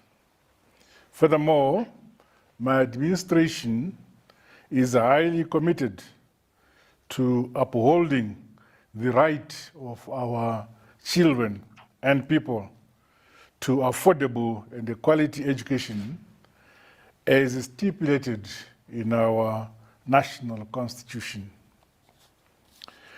Building on the milestone of achieving the highest literacy rate on the African continent, my government has embarked on robust education curriculum reforms to realize a seamless education ecosystem that accelerates an improved quality of life of our people. Focus is on scaling up lifelong learning and entrepreneurship skills training, as well as nurturing a culture of production and productivity towards the modernization and industrialization of our country. Additionally, the mainstreaming of cross-cutting issues in education and skills training relating to children, orphans, the youth, women, and persons with disabilities, among other vulnerable groups, is ongoing. Finally, Zimbabwe remains committed to play its part towards the realization of the objectives and critical areas of the global education transformation agenda. We thus stand ready to support the outcomes of this important summit. I thank you. Our thanks to the President of Zimbabwe, His Excellency Emmerson Mnangagwa, for his message there. And I'd like now to invite all of you to watch the video message from the Prime Minister of the Republic of Congo, His Excellency Anatole Makuso. Excellences, Mesdames et Messieurs, concilier droit à l'éducation, droit à la santé et droit au développement en cette période de crise sanitaire aura été l'un des plus grands défis que l'humanité a connus. C'est ici le lieu de saluer l'implication personnelle du secrétaire général des Nations Unies qui, dès avril 2020, appelé les gouvernements à faire de l'éducation de tous les enfants une priorité en période de crise sanitaire. La stratégie nationale de riposte et de résilience mise en œuvre dans notre pays à cet effet aura permis de doter le système éducatif d'un dispositif digital d'enseignement à distance et a abouti à la création d'une télévision nationale scolaire qui émet à travers la télévision numérique terrestre et d'une plateforme nationale d'enseignement en ligne et hors ligne. On aura ainsi compris que la crise du Covid-19 n'a pas seulement rappelé la fragilité sanitaire des pays africains, mais aura révélé combien il était urgent de refonder les méthodes pédagogiques et de réfléchir à de nouveaux outils pour repenser nos systèmes éducatifs et transformer l'éducation en Afrique. Tel est l'objectif poursuivi par les États généraux de l'éducation en cours dans notre pays et en lien avec l'initiative internationale sur la transformation de l'éducation, avec pour ambition d'accroître l'offre publique d'éducation en vue d'assurer une éducation de base inclusive et de qualité à tous les citoyens, d'élaborer et mettre en œuvre un nouveau cadre d'orientation curriculaire axé sur les besoins réels de l'économie nationale et du marché de l'emploi, d'assurer la formation initiale et continue de tous les enseignants sur la maîtrise de l'utilisation des supports TIC et la pédagogie de l'apprentissage numérique et à distance, d'augmenter considérablement les ressources publiques allouées au secteur de l'éducation au-delà du seuil standard de 20% du budget de l'État. Je vous remercie.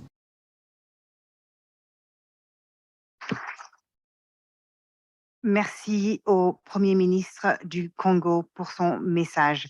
I'd like to give the floor now to Mr. Anders Holm, who's here with us. He's the CEO of the Hemphill Foundation. Excellencies, honorable ministers, distinguished participants. Mr. Chairman, fellow panelists, ladies and gentlemen, let me begin by apologizing for my inability to. For a second, thank you very much. It is a great honor to participate in this discussion as a representative of the philanthropic community.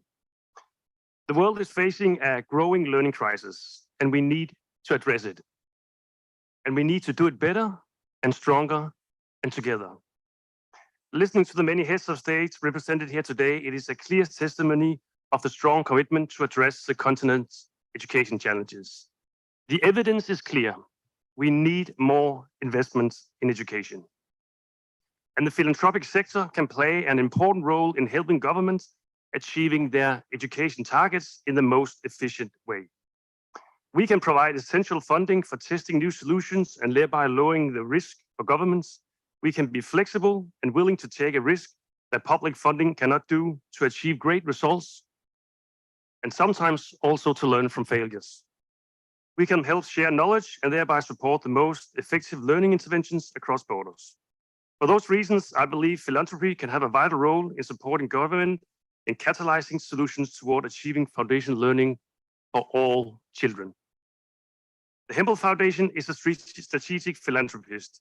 We work through multi-stakeholder partnerships to support government in securing that children develop foundational learning in order for them to realize their full potential. An example of this is our partnership with Unicef and the governments in Rwanda, Madagascar, South Africa, and Zambia. Here we are collaborating on strengthening remedial education for primary school children living in rural areas. And we already see great results through working together. Looking forward, we need further investments and we need more collaboration. We are committed to doing our part. We are committed to focus long-term on foundational learning because that's what's needed.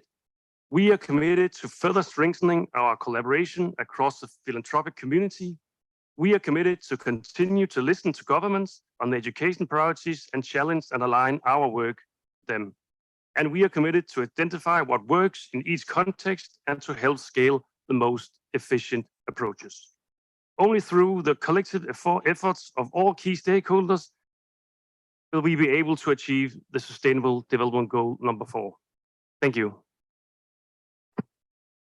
Thank you very much, Mr. Anders Holm, for your remarks. Thank you for joining us here today for this session. And now the video message from the Airtel Managing Director, Segun Ogunsanya.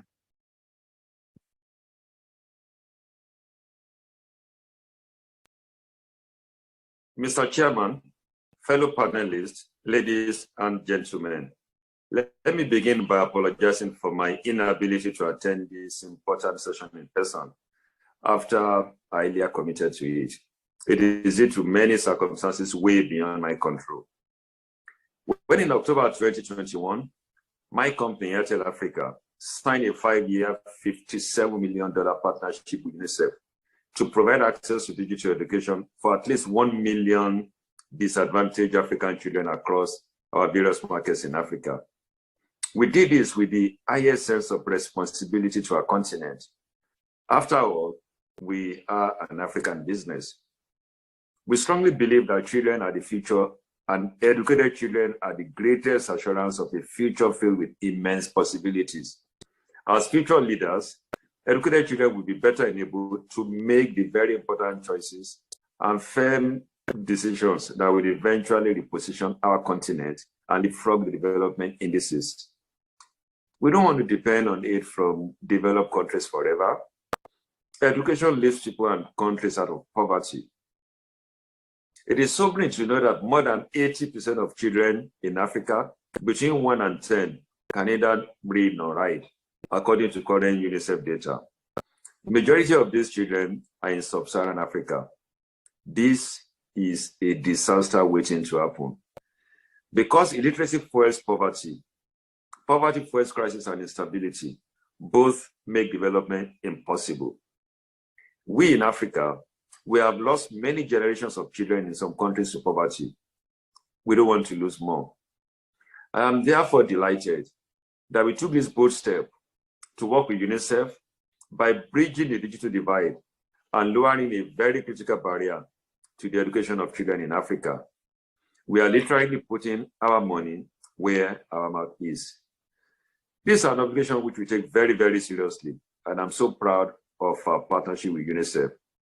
I am extremely delighted to announce that as the new academic year begins across Africa, most of the countries are ready to go live with zero-rated access to government-approved educational websites.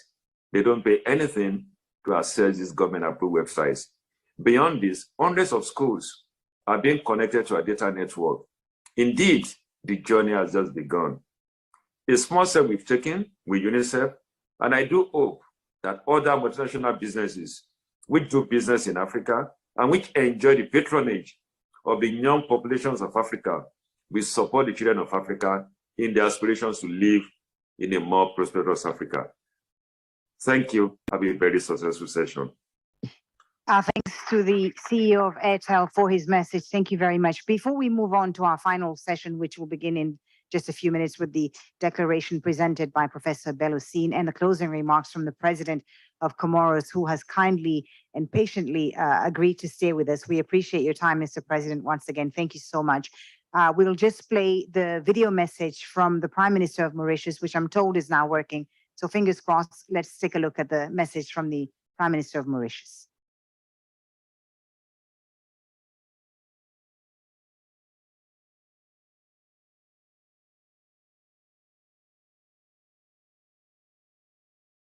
Excellencies, ladies and gentlemen, according to the World Bank, some 50 million children in Africa remain out of school, and those who are in school are not acquiring basic skills for success. Providing a high-quality basic education is therefore an economic necessity as well as a moral imperative. We need to focus our energy in 4 priority areas if we want to address the learning crisis affecting us. First, we need to provide basic universal education with focus on equitable access, gender parity, quality, and retention. In Mauritius, we view education as a human right and as a source of opportunity for every Mauritian. We commit around 5% of our GDP annually to the education sector. In 2020, the COVID-19 pandemic compelled us to accelerate this process. Numerous lockdowns on an extended period of time made us rethink our priorities. During the lockdown, Students whose families were on the social register of Mauritius were provided with free tablets and free access to internet. Those families who could not afford the digital devices were supported through a loan scheme at an interest rate of just 3%. Second, we need an effective support for both educators and students. In Mauritius, we currently have an early digital learning program, which includes provision of digital learning devices for grades 1 to 4 to encourage usage of digital technology. And the program is also being extended to grade 5. Since 2018, my government has launched an online student support program for accessing educational contents at secondary level for grade 7 to grade 9. This platform provides access to educational resources in the form of multimedia content, videos, reading materials, and self-assessment tools for lower secondary schools. Resources are available to both teachers and students. The COVID-19 Miscellaneous Provisions Act of 2020 laid, inter alia, the foundation for digital education to ensure continuity in teaching and learning during the COVID-19 outbreak and consequential situations of emergency. The staff of educational institutions were required to produce and conduct distance education and online learning programs. The capacity building of educators and school leaders should be a priority within the education system in order to ensure the professionalization of that sector. Third, financing for quality education. Investment in education and deployment of resources to the sector should be a priority for all governments. In Mauritius, government provides free education to students from primary to full-time undergraduate level in public universities. Scholarships at master's level and at PhD level in digital technologies are also available to interested and deserving students. The fourth priority area is the boosting of our institutional capacity. My government deploys huge efforts to ensure that our education sector responds to the demands of this rapidly evolving digital age.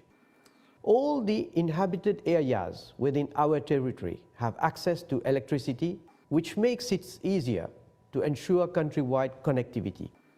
All our primary schools are connected to the internet, and the same facilities will soon be made available to our secondary schools. An institution of technical education and technology whose work is overseen by Council is being set up to create opportunities for students to enter high-skilled and high-demand technical careers. The adaptation and digitalization of textbooks to cater for students with special needs is also being undertaken as part of our strategy towards strengthening inclusion in education. Thank you. Thanks to the Prime Minister of Mauritius, His Excellency Kumar Jagnath, for his remarks. Now we have just about 5 minutes, even less, to end this session. So I'm going to ask the last few speakers to be very, very quick, 1 minute each. I'd like to call on the African Union Youth Envoy to present to us the manifesto of the youth on transforming education in Africa. Please welcome Chiron Pemba.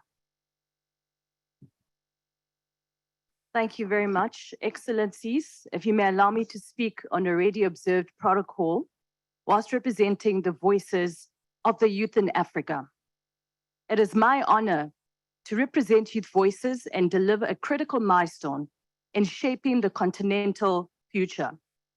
When young people envision their future, they see it attached to the power of quality education as a need and right in itself. The COVID-19 pandemic has produced a compounded effect on education and increased learning losses amidst the already existing challenges. For instance, beyond the hundreds of millions of schools, 121 million students were excluded from digital learning in sub-Saharan Africa And UNESCO reports that an additional 11 million girls are unlikely to return to school post-COVID-19.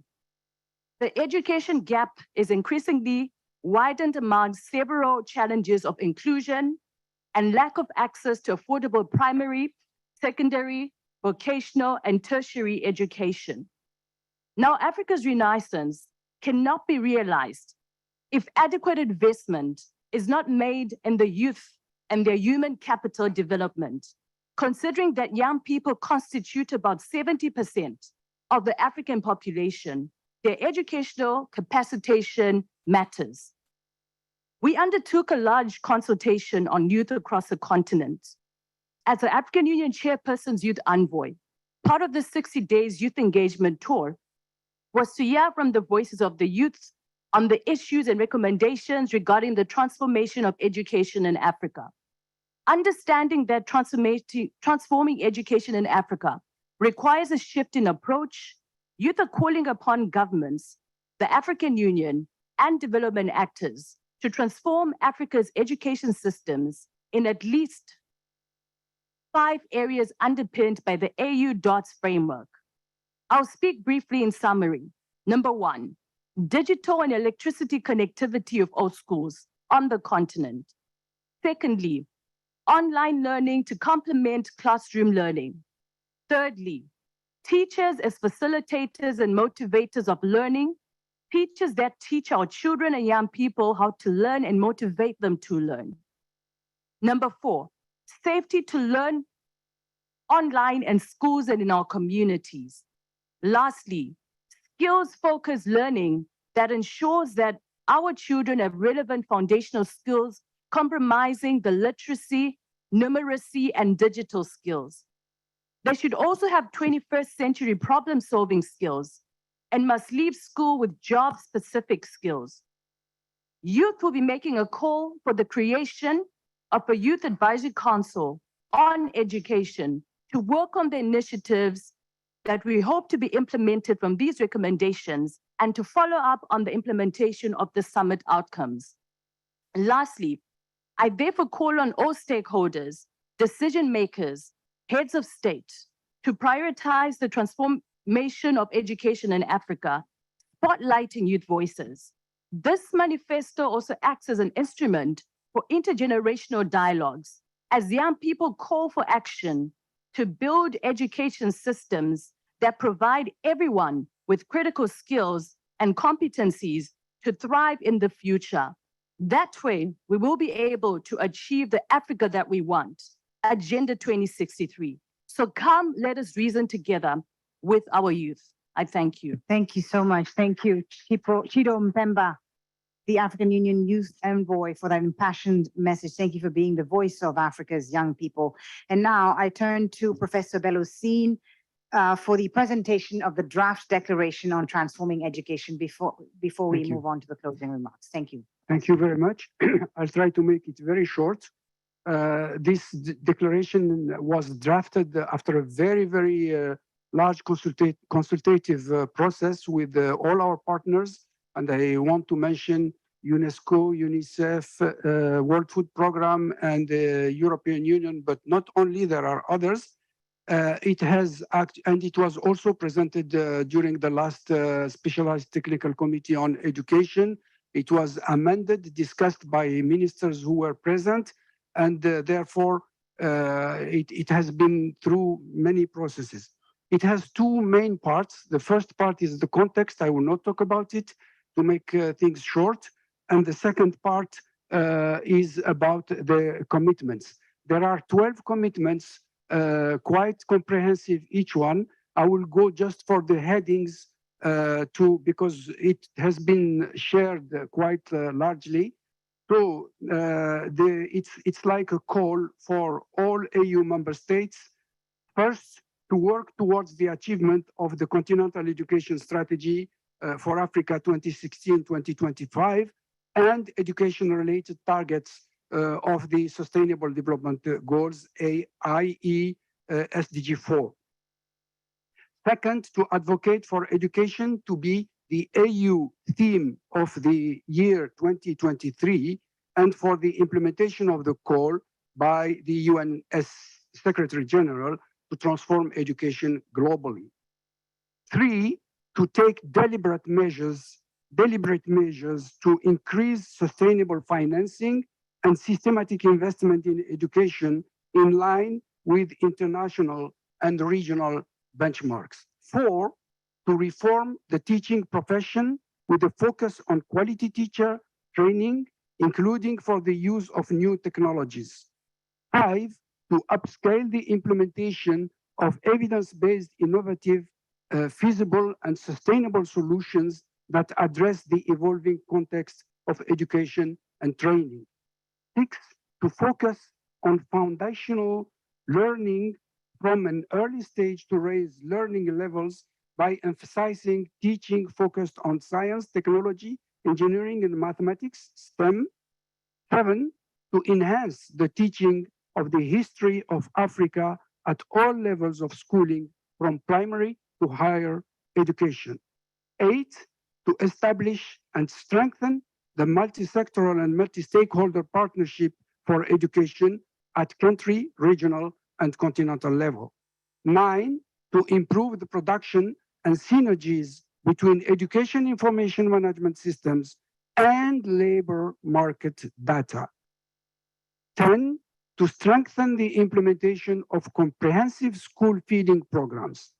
11, to match skills with job opportunities. And 12, to ensure protection of the rights of children and youth and provide learning opportunities in emergency and conflict contexts in compliance with the African Chart on the Rights and Welfare of the Child. This is, in a nutshell, the gist of the declaration. Thank you. Thank you so much, Professor Belusine. A round of applause to publicly support and endorse this declaration. Please, a round of applause. Thank you so much. Thank you all. Before I give the floor to His Excellency Azali Assoumani for the closing remarks, I'd like to call upon Ms. Nados Bekele-Thomas in 30 seconds, please, the Chief Executive Officer of the African Union Development Agency, NEPA, to say a few words, just in 30 seconds, if you can. Wow, what can you say in 30 seconds? In any case, Excellencies, all protocols observed, as Auda NEPAD representative here, an agency that is created to implement, all resolutions, declarations, decisions made by the AU member states. This is just to confirm and to reiterate the fact that Auda NEPAD is ready in line with this mandate to, together with the AU Commission and the REX, to implement the decisions that have been just passed today. And we are ready for it. And this is a very critical thing. And we will accompany you in the implementation of these deliberations with our development partners that we are used to partner with. These are the Unicef, the World Food Programme, the EU, and others. And I thank you, really, just to let you know that we are ready. Thank you so much. Thank you, Ms. Nados Bekele-Thomas. Thank you. And now for the closing remarks, once again, His Excellency Azali Assoumani, President of Comoros. Merci bien, Madame, de me donner cet honneur pour clôturer ce bilan travail que nous avons pour tous. Rassurez-vous, je serai court. Et je dois vous rappeler, comme l'a été toujours dit et qui s'avère vrai, il n'y a pas de meilleures ressources que les hommes. On aura beau avoir du pétrole, des diamants, de l'or. Si on n'a pas les ressources nécessaires, habituelles pour s'en occuper, ces ressources, ça ne servent à rien. La preuve en est que notre continent, l'Afrique, regorge de ressources naturelles, mais à défaut des ressources indiquées, d'autres viennent ici, ils s'en accaparent et nous laissent nous entretenir. C'est pourquoi je voudrais, pour conclure, féliciter tous les pays ici présents et nos partenaires pour leur déclaration d'engagement au niveau national qui ont contribué à façonner la déclaration continentale sur la transformation de l'éducation en Afrique. Je reste confiant que cet engagement permettra d'inverser la crise de l'apprentissage et de faire de l'éducation un instrument de transformation pour le développement de l'Afrique. J'appelle également, mes chers collègues, chefs d'État et de gouvernement à faire le plaidoyer de cette déclaration sur la transformation de l'éducation en Afrique en la recommandant à l'Assemblée de l'Union africaine afin que l'année 2023 puisse être déclarée année de l'éducation pour l'Afrique. J'appelle en outre tous les chefs d'État africains à traduire cette déclaration en feuille de route avec des actions concrètes pour transformer l'éducation en un meilleur apprentissage et des compétences pour tous. J'encourage enfin la Commission de l'Union africaine à être le fer de lance du soutien dont les gouvernements pourraient avoir besoin dans l'élaboration, la mise en œuvre et le suivi de la feuille de route en collaboration avec nos partenaires. Encore, vous remerciez vous tous et toutes d'avoir conduit ces bons travaux et j'espère qu'on a le meilleur résultat pour nous tous et pour l'Afrique en particulier et je vous remercie. Merci. Merci à tous d'avoir été là avec nous. Merci, Monsieur le Président. Voilà, c'est la fin de notre session. Encore une fois, merci. Thank you. It doesn't switch.